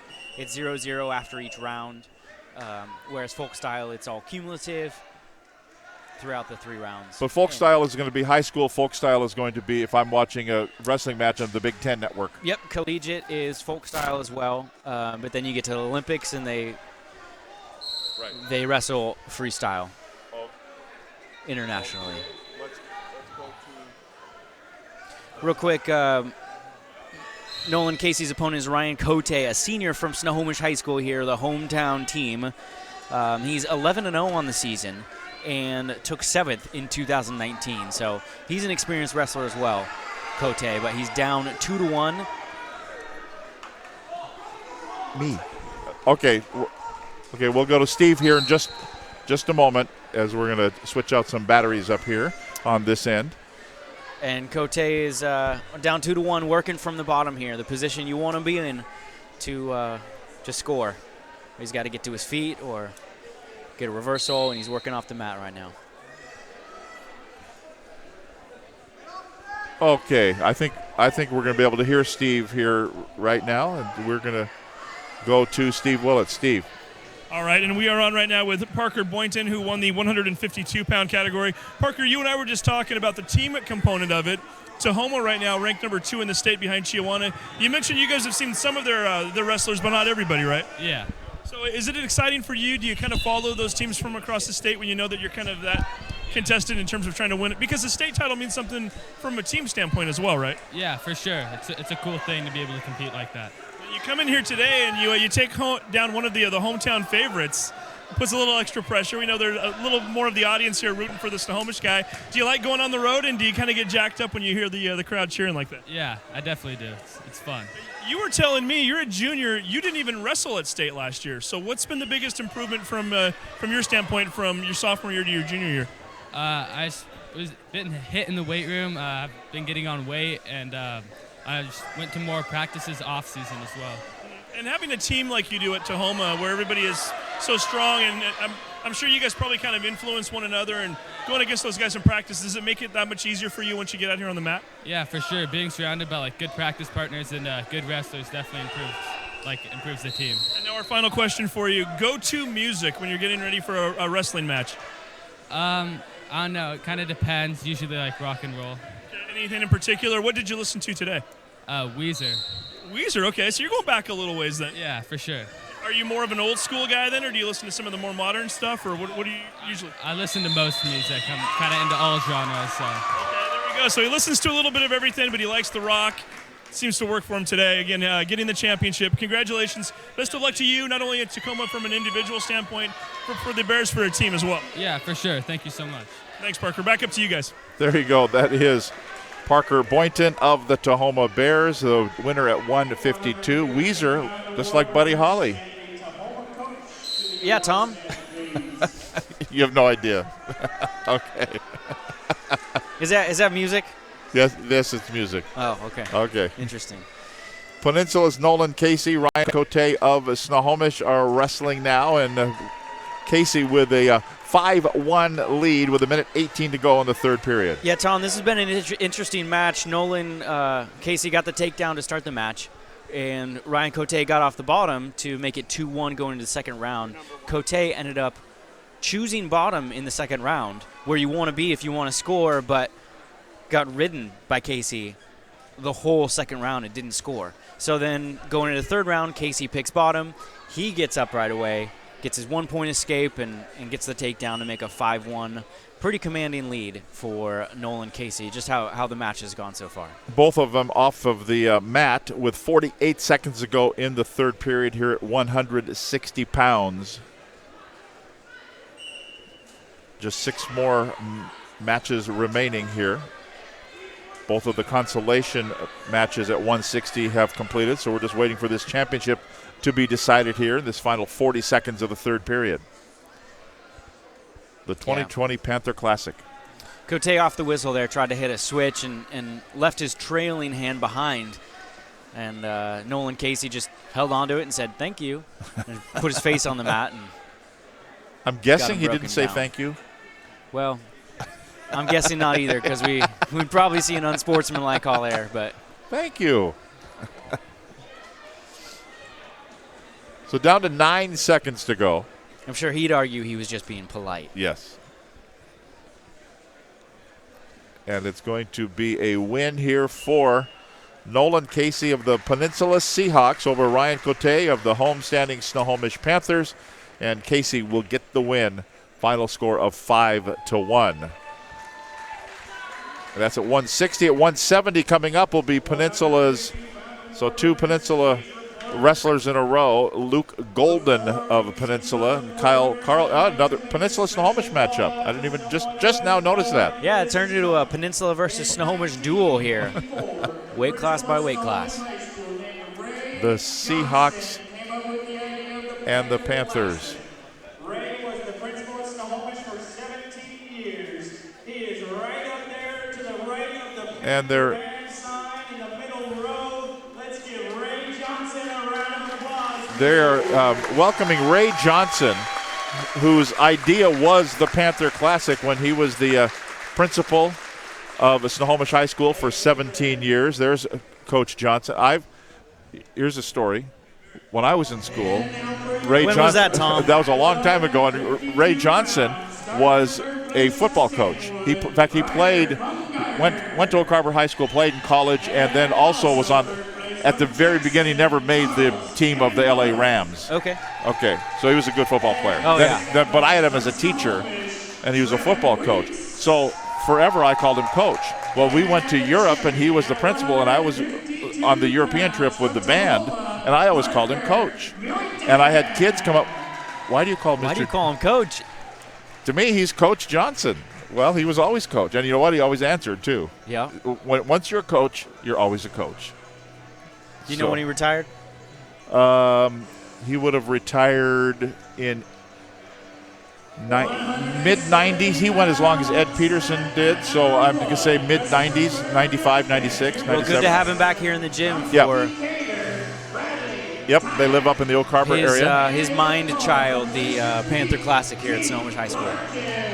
Yep, it was a great man, Ray Johnson, so I'm glad they had a chance. Somebody saw him in the crowd and said, we got to write down some quick notes for the PA announcer to welcome him in the crowd. Yep. Here we go. Kyle Carlson of Snohomish, Luke Golden of Peninsula coming out at 170 pounds for the championship.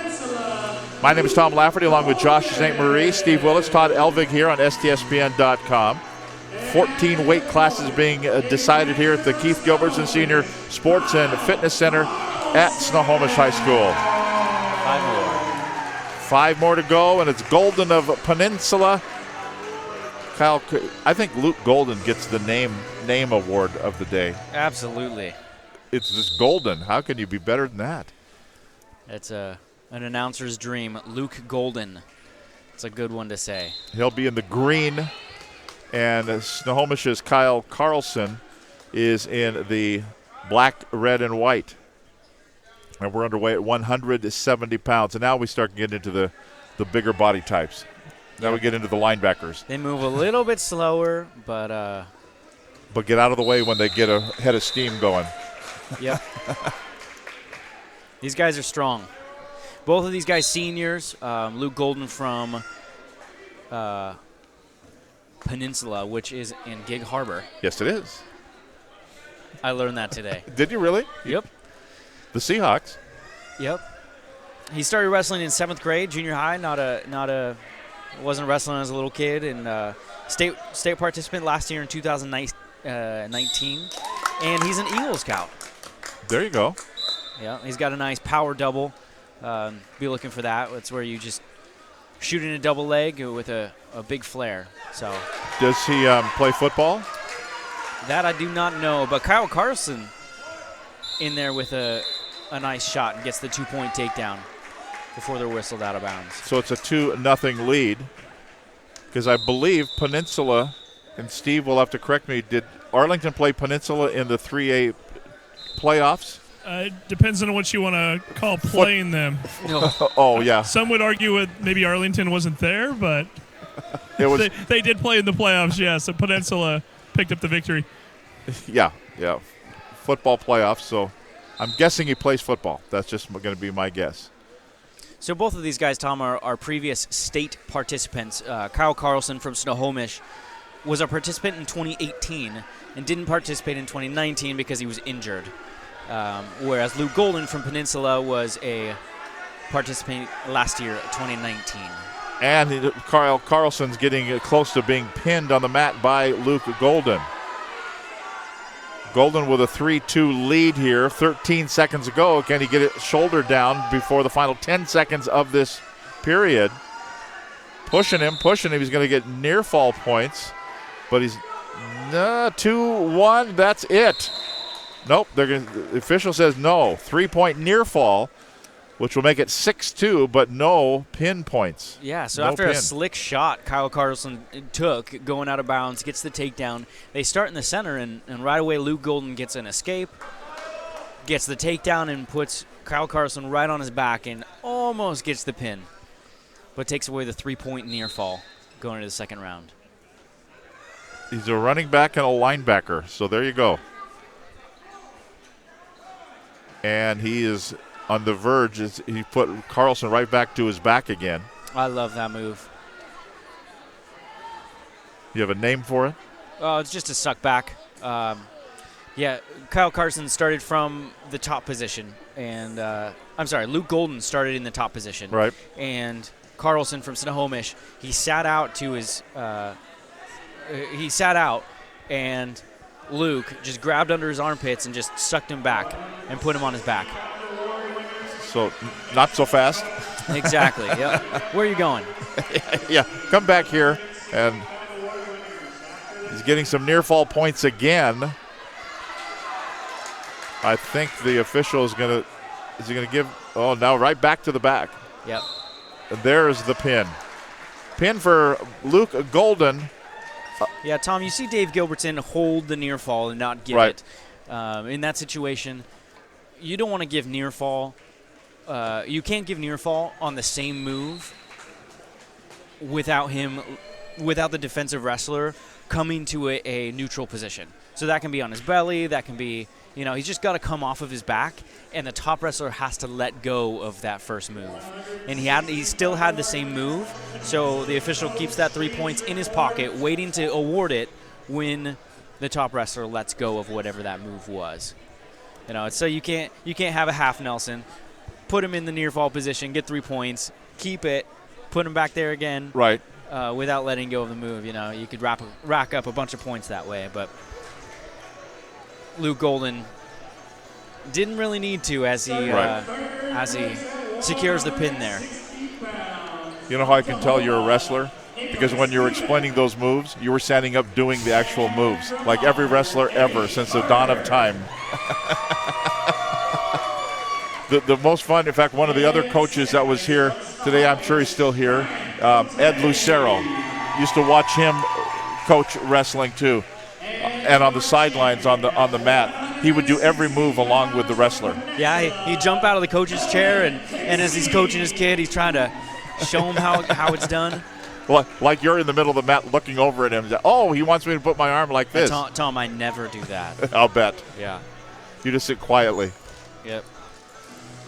So the pin for Luke Golden of Peninsula over Kyle Carlson of Snohomish. They're doing the awarding of the medals for the 160-pounders. Nolan Casey of Peninsula, who I don't think we've heard from yet.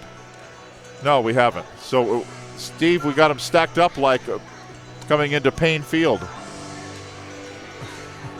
Coming into SeaTac. Oh, we got to...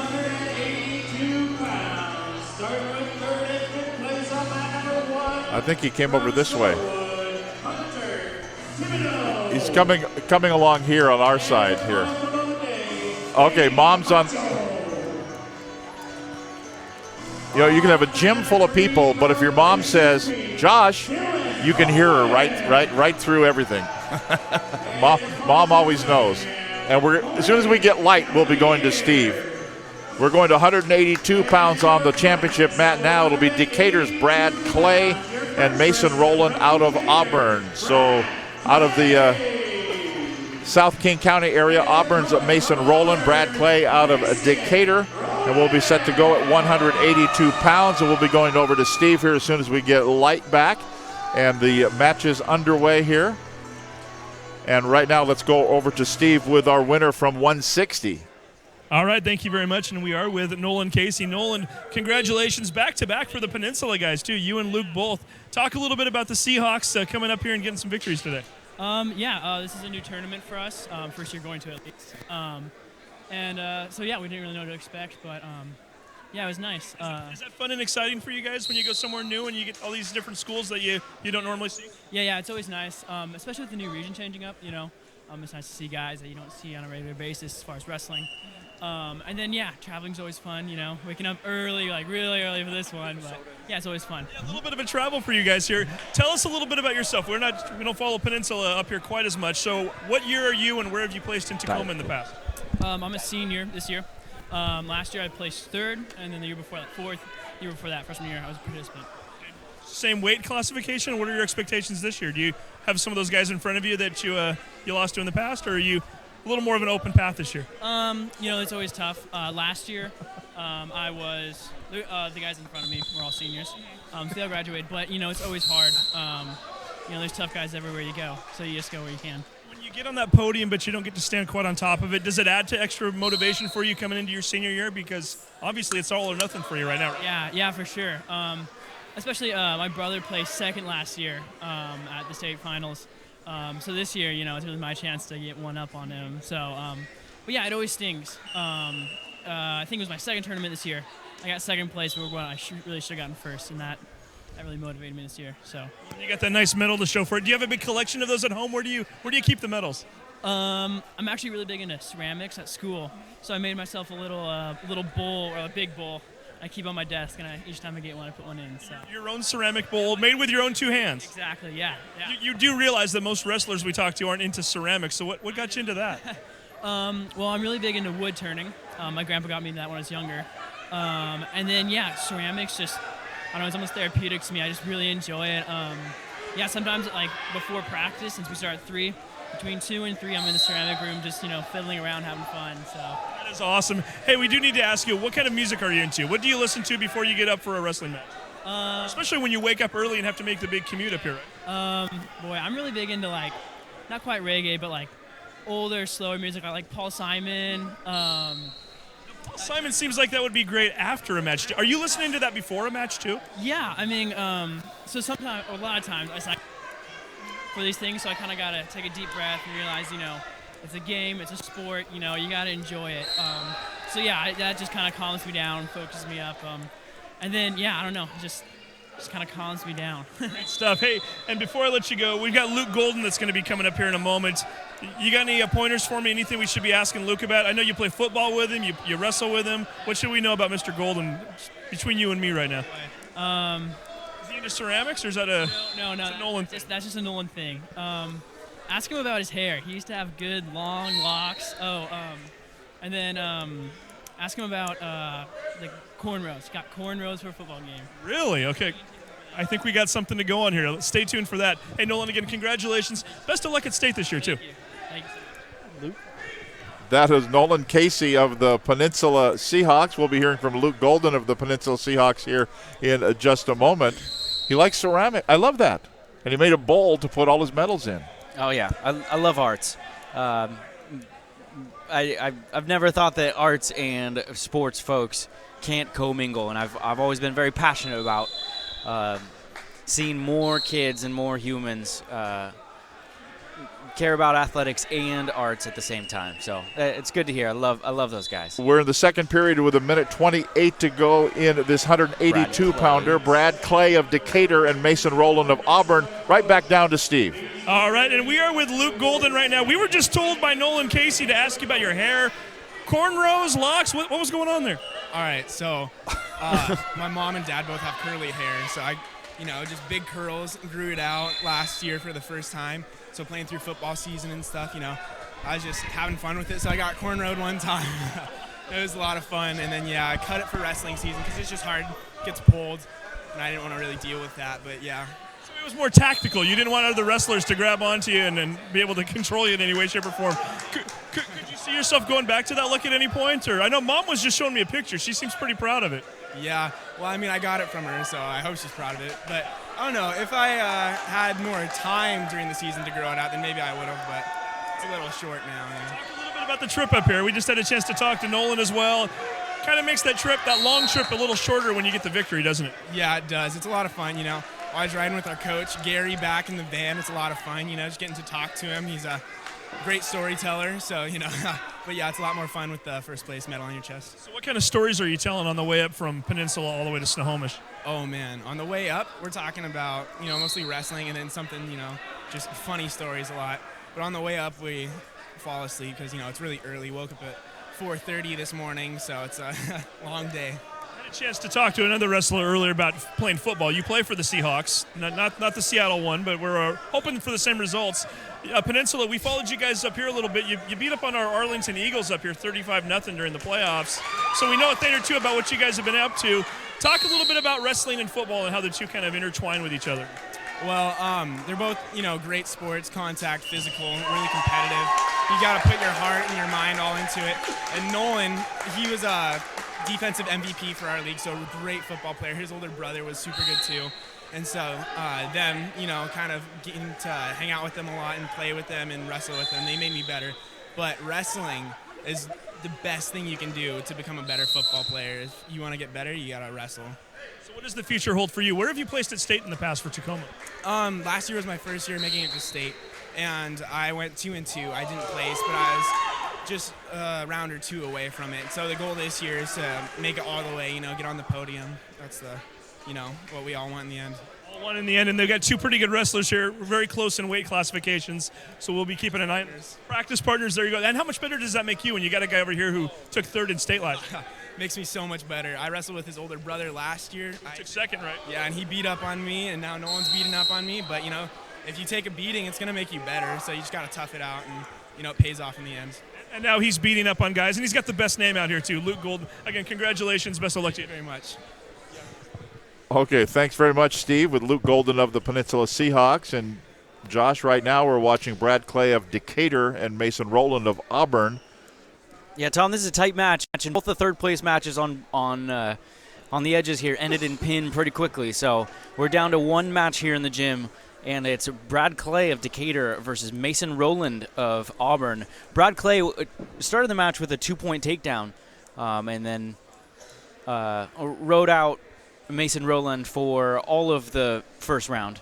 And then the second round, Mason, down 0-2, took bottom and got ridden for most of the round, and with about 3 seconds left, he gets an escape for 1 point. It's 2-1 going into the third period here, and we've had a little bit of a flurry of action where Mason Roland has actually started turning it on his feet. He got a takedown, then Brad Clay got an escape, making this a real close. He got a takedown to tie it up 3-3, and then Brad Clay got an escape to take a 4-3 lead, but he's on the back foot here as Mason Roland's been scoring.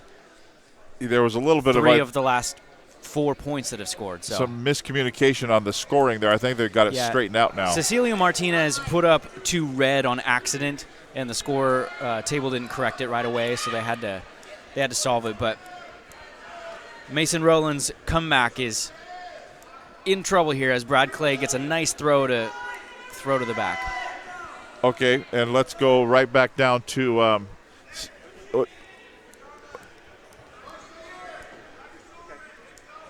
for a match. Something that gets you fired up. Well, it depends on the situation. If you want to get fired up, then you gotta listen to something upbeat, intense. But if you're like too hyped up and you want to calm down, something like lower beat and all that. But music's a big part of my life. I'm a vice president for choir at Peninsula High School, so shout out to Miss Ellis, my choir teacher. Yeah, and so music, it's something that's really important to me, and it's a big part of wrestling. Every day in the mat room, our coaches are playing like fun rock music. It just keeps you kind of hyped up. Sometimes you're running sprints and you're like, oh, I don't want to keep doing this. You hear a good song, you're like, oh, okay, maybe I can just power through. Nolan's listening to reggae and Paul Simon. Are you kind of along the same lines, or you getting yourself pretty jacked up with some rock? I like rock, yeah, but recently I've been listening to mostly country. What kind of country? John Party, Luke Combs, Luke Bryan. If one day I become a country singer, I'd want to sing with them. Luke Combs, Bryan, and Golden would be a lot of fun. So if you guys are watching this, hit me up. He's got some ideas there. And I got 2 guys up there that are broadcasting that are both choir guys. They're loving you right now. So, hey, Luke, again, thank you very much. Hey, thank you. Thank you, everybody. You got to love it, a choir guy. Yeah, Tom Lafferty here's been a choir director for a lot of years. A lot of years. Yeah, and I myself went to a music school to sing. We both love choirs, so we love to hear that. That's right. And like you said, the arts can mix with sports. Absolutely. And we had a final here on the match at 182. Yep, Mason Roland was coming back strong. You could see his motor going and got a little too aggressive. Brad Clay took that aggression and threw Mason Roland to the ground to get the win. So that's the winner, Brad Clay of Decatur at 182. So just 3 matches remain. They're awarding medals first, and that will be going to 195 pounds. And from Tahoma, it'll be Michael Gasper, a chance to add to their team total. And Jacob Erickson of Glacier Peak will be out there. So we've got a bear and a grizzly about to do action here at 195 pounds. And you know a little bit about Jacob Erickson from GP. I do. Yep.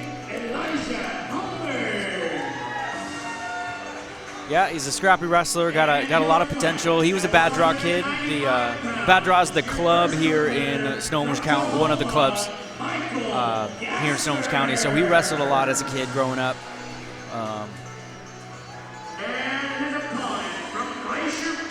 Sophomore here out of Glacier Peak High School. His opponent, Michael Gasper from Tahoma, is a senior. Started wrestling just when he was in 9th grade. He took 5th in 2019, so he's come on strong. He's got a football scholarship offer from Whitworth. There you go. He's an inside linebacker, so he's a strong, athletic guy. He likes to hit. Oh, yeah, he does. It'll be interesting to see how Jacob responds to that. Jacob plays football as well. It always intrigues me. The guys that play both ways prefer playing defense because they like to hit more than like running the football or catching the football. They like to hit. Yeah. Rather than take a hit. You dish out the punishment. So Gasper takes a shot there, and Erickson defends it out of bounds. But right off the whistle, Gasper takes a quick shot and gets behind for 2 points.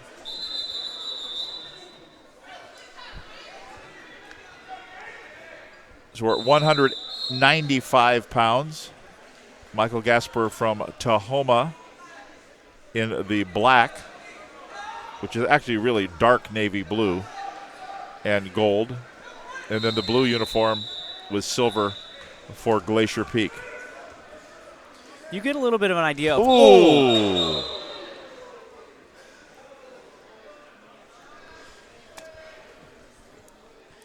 I was saying you get a little bit of an idea of where a guy wants to wrestle, because Gasper, after he took Erickson down, let him right up. He's giving him the 1-point escape because he wants to wrestle from his feet. Erickson, honestly, Erickson got himself in a little bit of a bad position there, and Michael Gasper had a free and easy takedown, but got called for an illegal slam there. As it works, Tom, if you lift a guy off the mat in this sport, it is your responsibility to return him to the mat safely. If you take him down to the mat and slam, you have downward motion. It often depends on how he lands, but it's your responsibility as the person lifting the other guy to put him down on the mat softly. And I think that's the right call there. So, softly or safely? You've used both words, and let's clarify. My personal preference, softly. Okay. It makes me really uncomfortable when I see wrestlers lift. But the truth is, safely. Okay. You can be aggressive, but if you're coming straight down to the mat, you got to brace their fall somehow. So. Well, and we're seeing it in every sport, and we'll see it in the football games going on now and that are going on tomorrow, and safely tackling the guy. Yeah. And it's player safety has become the most important thing now in sports. And thank goodness it's these kids have the rest of their lives ahead of them, and this match is not as important as what this kid's going to go on to do with the rest of his life. So. One thing to note here is that they added a rule this year that if the trainer feels this might be a head or neck injury, you can have up to 5 minutes to recover. Yep. For them to take a look at it. Usually it's a minute and a half, but if it's a head or neck injury, they can elect to take up to 5 minutes. And real quick to note here, Jacob Erickson gets 1 point for the illegal move put on by Michael Gasper in the slam, and if he's unable to go, then Jacob Erickson wins by forfeit because an illegal move was done. Okay, to end the match. To end the match. Now, if he just got injured and then he couldn't go and there was no illegal move, he would forfeit and he would lose. So an interesting thing to bring up. So they're talking about that now. We're going to go to Steve, who's with Brad Clay of the Decatur Gators. Steve. All right. Thank you very much, Tom. We are with Brad Clay, winner of the 182-pound category. Congratulations, first of all. Only a junior. Last year you were a participant at state. You didn't place, and already this year you're ranked third. So it sounds like you've made some big leaps and strides. Talk a little bit about your off-season training and what's gotten you here. Just a lot of early mornings, late nights, just constantly in the weight room, constantly on the mat, just all the time, every day, all day, every day. You were having a pretty good conversation with your dad afterwards, too. The parental influence, dad giving you some pointers and giving you, even after a win, do you still get the critique? There's always work to be done, always work to be done. So what was dad saying to you after this one? Just need to work on bottom, and need to get back to the basics, work on my shots, work on my movement on top and movement on bottom, and just get back to the basics. A little bit about your match. Mason, you guys from the same area. Did you guys know each other at all? No, not personally, but I've rolled around with him a few times. Okay, so you kind of know what to expect? Yeah, he's big, strong kid. Close match today, too. What was the difference at the end? Just my conditioning. I mean, Decatur and the coaching staff at Decatur puts a lot of emphasis on conditioning and being in good shape so we can push through the third period into overtime if that's what it comes to. As somebody who's ranked third in state, do you tend to kind of keep an eye on some of the other guys around the area? I mean, I shouldn't even say the area, across the state. Are you kind of watching what they're up to, or are you kind of focused more on Decatur and yourself? Or I mean, it depends. I mean, you always want to keep an eye on your opponents all the time, but I mean, if you go out there and do your thing, then it shouldn't matter what they're doing. You just got to do your own thing. Definitely. Before I let you go, the question we're asking every champion wrestler: go-to music to get you ready for a match. Do you have anything in particular? A lot of rap music, a lot of rap. Old school, new, what do you listen to? A little bit of both. How about on the way up here today? Anything in particular? Listen to a lot of Biggie Smalls. Okay. Yep. So we have Notorious, and we had a little Tupac earlier too. So we got the battle of both sides going there. Yeah, again, congratulations on your victory today. Best of luck to you moving forward. Thank you so much. Thank you, Steve. And we did have a decision here, even though the score was 2-2. because of the illegal move, right, Josh? And correct me if I'm wrong. Glacier Peak's Jacob Erickson, he was injured, cannot continue, but he is going to get the win. Yep. Because the stoppage and injury and recovery time was awarded based on an illegal move, the illegal doer becomes forfeited. In this case would be Michael Gasper. It's unfortunate. You never want to see kids get hurt, and the way he landed with his head, it didn't look like they put an extra up to 5 minutes on the clock. So there's been a discussion for a long time, and Tahoma and Glacier Peak coaches are still discussing with the referees. Tahoma's not going to be super upset about this. They're up about 50 points in the team score. This isn't going to make any difference to the team points. But it's a bummer that kid takes second. But it is a learning moment. When you pick a guy up, it's your responsibility that they get to the ground safely. And just watching with the one time through quickly as it happened, I didn't see there was malice when he picked him up. It's just that's just what happened. I don't think there's a person in the room who would look back on that and say he was trying to hurt that guy. Intent to injure. There was no intent. And if there was, he'd get disqualified and the team would lose team points. There's nothing like that. He didn't return him safely, and the kid got hurt. So they're awarding the medals down there for the 195s. The coaching staff is over talking also with the officials on the far side. I'm guessing more for clarification. Okay, tell me what I need to teach my kid. I'm guessing that they are contesting the slam call. Okay. They want just recovery time and no illegal move to be called. The referee, Tim Douglas, a state-level official, he felt that the wrestler that was doing the move, Michael Gasper, in this situation, did not safely return him to the mat. Right. And felt like, okay, you're coming straight down, comes over the top of him, and kind of pushes him into the mat as he's going into the mat. It was, to me, that was a slam. Yeah. But they're probably just asking, okay, well, what is a slam? What do we need to do differently? Because over here in this part of the state and in this part of the country, we do take care of our wrestlers quite a bit more. I know Glacier Peak has went over down to Pat Coast, which is over in Vancouver next to Portland. They went over to Idaho to wrestle in the Tri-State tournament this year. And from both tournaments and I've spoken to Tim Douglas, the ref who made that call just now. He's been down in Reno, reffing some tournaments around the U.S. and in other places, they let them wrestle. Though a slam has to be very egregious. And so it's Tahoma being the second-ranked team in the state. I'm sure they travel. I'm sure they go to a lot of tournaments elsewhere, and that may not be a slam in other places.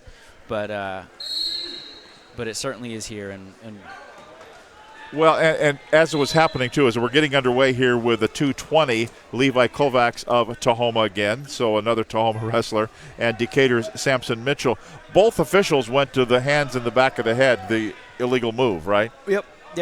From what I can tell, both officials agreed, and if you went down the line of those Snohomish County officials, from what I know of them, I think they all would feel that was a slam. So Tahoma, they're not upset about it. They're doing the due diligence to get some clarification on how that's going to be called in this area of the state. So underway at 220, Levi Kovacs of Tahoma, Samson Mitchell of Decatur. The Tahoma wrestler in the black uniform with the gold stripes, and Decatur in the gold uniform on the bottom, and we've got a 2-0 lead for the Decatur wrestler to start with for Samson Mitchell. That is actually Levi Kovacs Excuse me. in the lead. Yep. 2-0. Levi's a junior out of Tahoma, and he took 4th in state last year in 2019. He's got a record of 19-4 coming into this tournament. So he's been a pretty successful wrestler this year. Was on the podium last year at state, as was his opponent, Mitchell Sampson, or Sampson Mitchell, a senior from Decatur. He took 6th in state last year. Coming to the tournament, he's 16-4 on the year. So we can expect this to be a pretty close match, and possibly a match that's going to be rematched here in Tacoma in February. Well, and probably they've already wrestled in the regular season, or will when Tahoma and Decatur wrestle each other from the North Puget Sound League.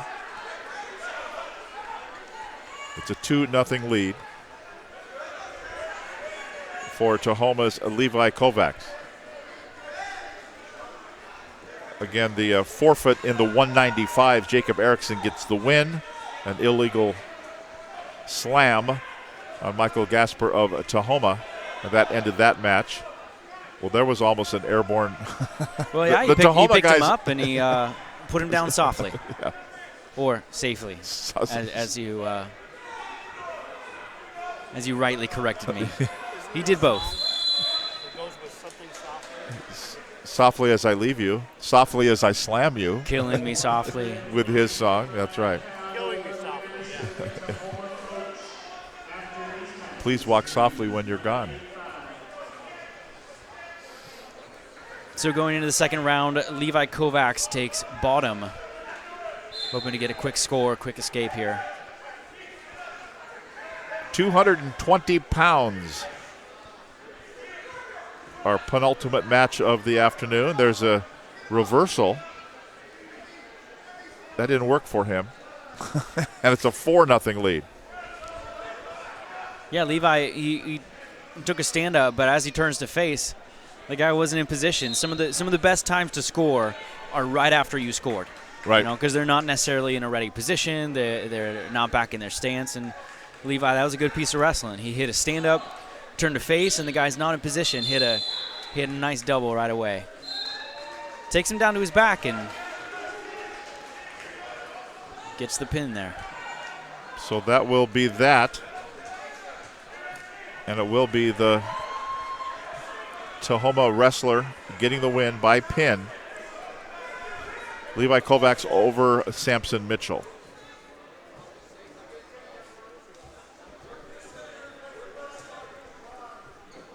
And we will head to the final match of the afternoon in the 2020 Panther Classic here in Snohomish. There's still, you're going to have one more match going on. Who do you got over here in the here on consolation? mat 3, the only match we got going here for third place. It's a 3-2 lead for Cascade's Sam Colasar over Kamiak's Marc Holcomb. 1 minute to go here in the third period.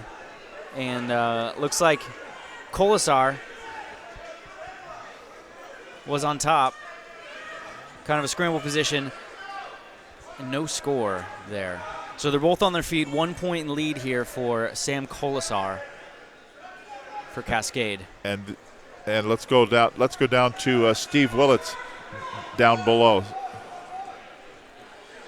With the coaches for Glacier Peak, Jacob Erickson, concussion protocol right now. Got his bell rung a little bit. The coaches elected to not have him talk. Did want to let everybody know that he is all right, though. He's responsive. He's over here talking to everybody. Initially, one of the coaches says, well, you know what? He kind of jokingly said, I'll let Josh talk on our behalf. And then he looked at me and said, on second thought, maybe we shouldn't let Josh do that. But at any rate, Jacob is the winner by disqualification. But he is feeling a little bit woozy, but he's doing all right. Okay, thanks very much, Steve, for that update on the injured player. Again, we're watching a Cascade and a Kamiak wrestlers here in the consolation match. Steve, it sounds like you might have asked the wrong coach. I could take a survey if you'd like. What do you think, Josh? Yeah, let's take a vote down there. Actually, let's not. You don't want to. Don't ask. If you don't want to know the answer, don't ask the question. I think the word unanimous comes to mind. Let's just not find out. And that will be that on the consolation match. Yeah, Sam Colasar takes away the 5-3 victory. Gets to tie for third here at the Panther Classic. These two guys have probably wrestled many times, being neighboring schools in the Wesco 4A.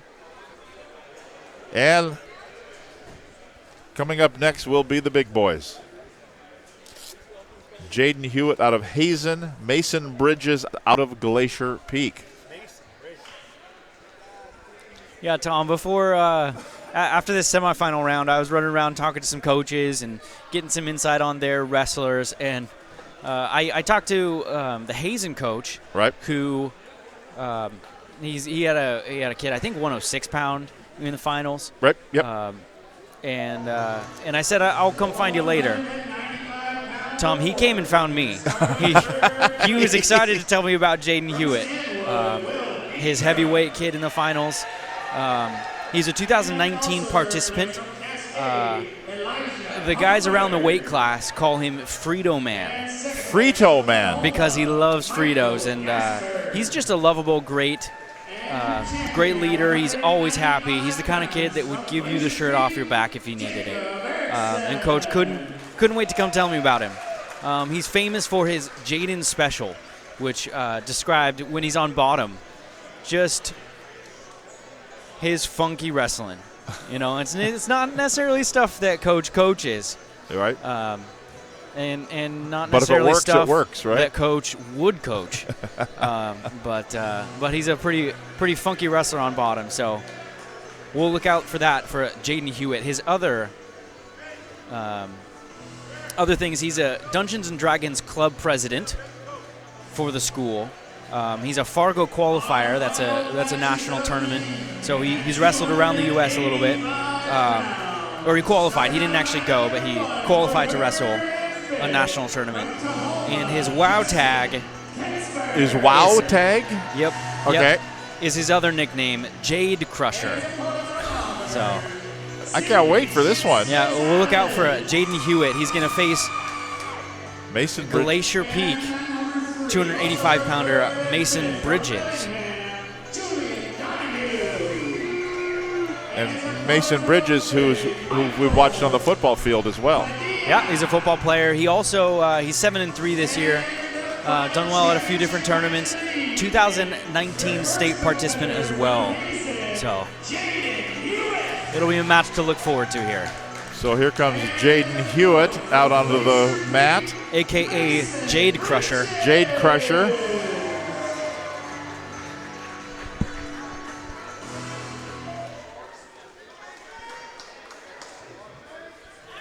I don't know why. Suddenly I'm looking forward to this one with Jade Crusher. Yeah, Jade Crusher in the blue with the big H for Hazen. The Hazen Highlanders. Yes, it is. The Highlanders and the Grizzlies. I learned what a Highlander is, actually. Scottish. Yeah, Scottish warrior, soldier. I feel like we should start singing. We should get, who was our choir guy? Was that Luke Golden? I think it was Luke Golden. Luke Golden, he should be out here singing Amazing Grace here for. Luke Golden, you could see that name in lights. He wants to be a country singer, remember? Jason Aldean and Luke Gold opening for Jason Aldean, Luke Golden. There you go. We got it set. CenturyLink Field. So we're underway in the, well, they used to call it heavyweights. It's 285. Mason Bridges of Glacier Peak and Jaden Hewitt of Hazen.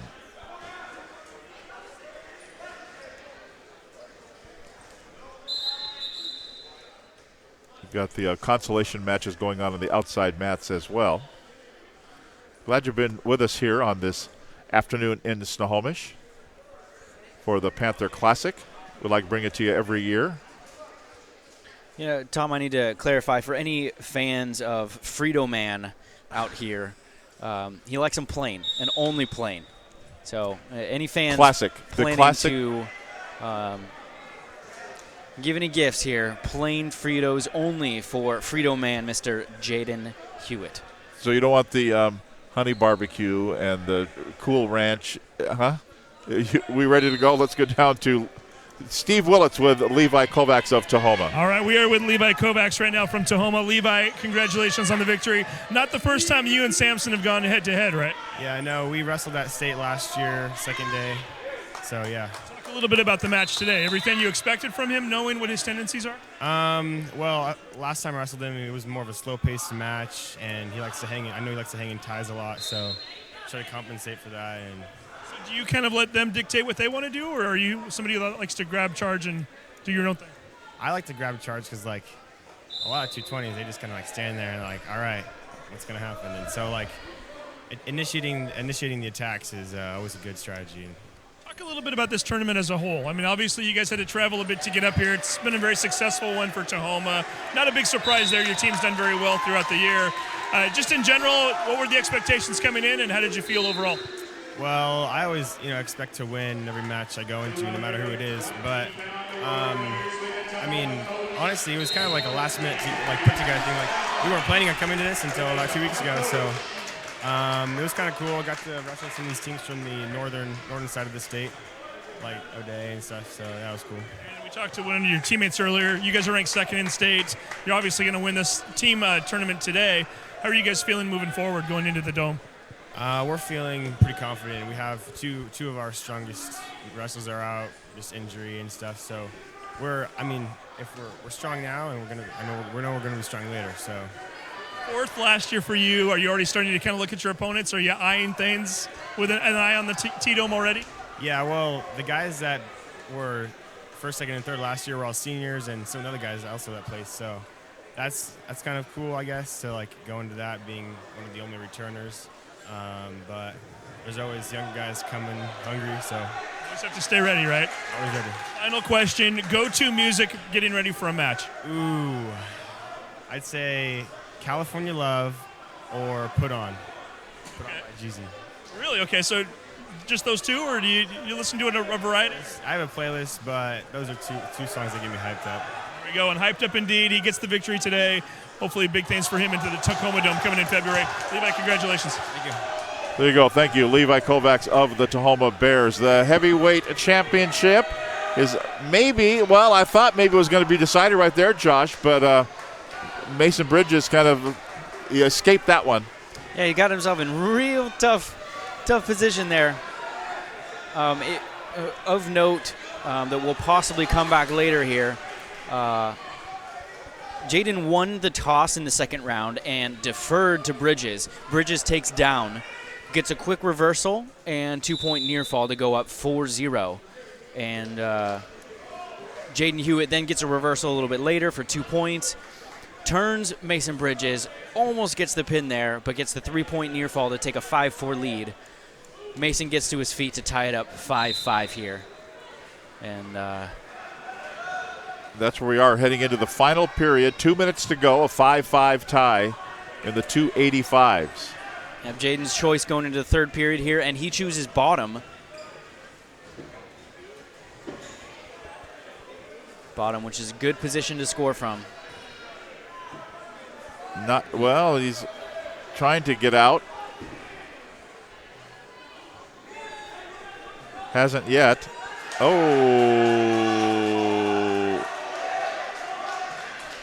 Sean O'Donnell down there, and he says it's a pin. It is a pin for the Jade Crusher. Yeah, Jaden Hewitt hits the same move that Mason Bridges hit to get the reversal in the second round. Jaden turns around, does the same move, puts him on his back, and gets the pin there. Your champion at 285 pounds from Hazen. And long ago, the team title had been decided with Tahoma winning it. And so Jaden Hewitt will hopefully get a word with him, with Steve, as we say goodbye here this afternoon. He's lifting up the coaches first out on the mat, because the coaches aren't going to be lifting him up. That's for darn sure. Yep. And I think Mom's going to get a big hug too. Here on the side. Tom, we'll give you the top 10 teams here. Okay. 20 teams showing up to this tournament, and in 10th place, Arlington at 79.5 points. only a half point behind 9th place Bellingham at 80 points. Next is 8th place Peninsula with 90 points. A point and a half behind Snohomish, the hometown team, here in 7th, 91.5 points. In 6th place, Auburn had 102. In 5th place, Sumner had 106. In 4th place, Stanwood, your 4th-ranked 3A team, Stanwood took 4th place at 109.5 points. In 3rd place, Glacier Peak with 121 points. Decatur took 2nd with 132, and the winning team that was dominant, and come to hear they've got 2 of their best wrestlers out to injury. They take home the team title here at the Panther Classic with 179 points. Tahoma. And so the winners then today from the Stanwood at 106 was Tyler Rue. At 113, Colin Jack of Decatur is the winner. Pinning in the 126 was Tahoma's Braden Hansen. Dorian Tolinar at 120 from Arlington gets the win. Nolan Casey from Peninsula. It'll be Michael Proctor Yates from Federal Way wins it at 132. At 138, Isaac Ortega of Stanwood with the win. At 145 from Bellingham, Elijah Marquez. At 152 by Penn, Parker Boynton of Tahoma. Peninsula's Nolan Casey gets the win at 160. Luke Golden of Peninsula gets the win at 170. Decatur's Brad Clay at 182. At 195 by forfeit, it was Jacob Erickson wins it over Michael Gasper of Tahoma. By pin, Levi Kovacs of Tahoma gets the win at 220 and 285. The winner is Jaden Hewitt. Steve, they call him the Jade Crusher. What's going on with that? The Jade Crusher, indeed. Jade Crusher, did you give yourself that nickname? It was more of just a nickname I got online, then people just kept on calling me it, so now I'm Jade Crusher. It works. Jade Crusher crushing indeed today. Hey, I ran into you in the hallway about an hour ago, and you asked me what I was doing. I said I was interviewing the winners of the championship matches, and you said, well, but I hope you get to interview me, and now here we are. So how are you feeling after that victory? Oh, I feel amazing. This is one of the best moments that happened to me. This is the first time I've been in finals, and I won it. I'm so happy. So your first time on top of the podium. Congratulations on that. Did you know anything about Mason Bridges when you came here today? No, I know nothing. All I did was I just wrestled the whole entire match. It was favorite. I love it. So what's the future hold for you in the world of wrestling here over the next month? Have you started already kind of looking at the 285-pound category and what maybe state looks like this year? I never look ahead. I only look at the next match. I focus. I concentrate. I make sure that the next match is the best match. It's going to be a nicer trip down to Hazen after this today, isn't it? Oh, yeah. Thank you. It would be amazing. So the question we've been asking all of our champion wrestlers today, go-to music. What did you listen to as you got ready for this match today? Sadly, my earbuds were left in my home today, but I was running through my head. Guile. Huh? So is that Mom over there? Yeah. Mom's yelling Final Countdown. Is she a Europe fan, or does she just like the intro to that song? Oh, she loves the intro. She just loves messing with me. So, yeah, I had her singing that in the back of my head all the time. So leaving the earbuds behind and you get a first-place finish, you said it's your first one. Does that mean maybe the earbuds stay at home from now on? Well, if you believe in superstition, yeah, I think so from now on. Well, they call him the Jade Crusher, and indeed he did just that, winning the final match of the day. Jaden, best of luck to you moving forward. Thank you very much. Appreciate it. There you go. Thanks very much, Steve, for talking to the Jade Crusher. Josh, final thoughts as we head for home after the Panther Classic. Good tournament. Lots of hard wrestling. I really appreciated the officiating today. Keeping everybody safe, and there were not a lot of issues here. We had a really good, smooth run tournament thanks to Kevin Judkins here running this tournament every year, and Marc Perry, and really great tournament. Sounds good. So thanks for being with us here, the 2020 Panther Classic Wrestling Tournament here at Snohomish High School and STSPN.com. I'm Tom Lafferty for Josh St. Marie, for Steve Willits, and for Todd Elvig. Thanks for being with us. Goodbye from Snohomish. The Panther Classic for 2020 is in the books.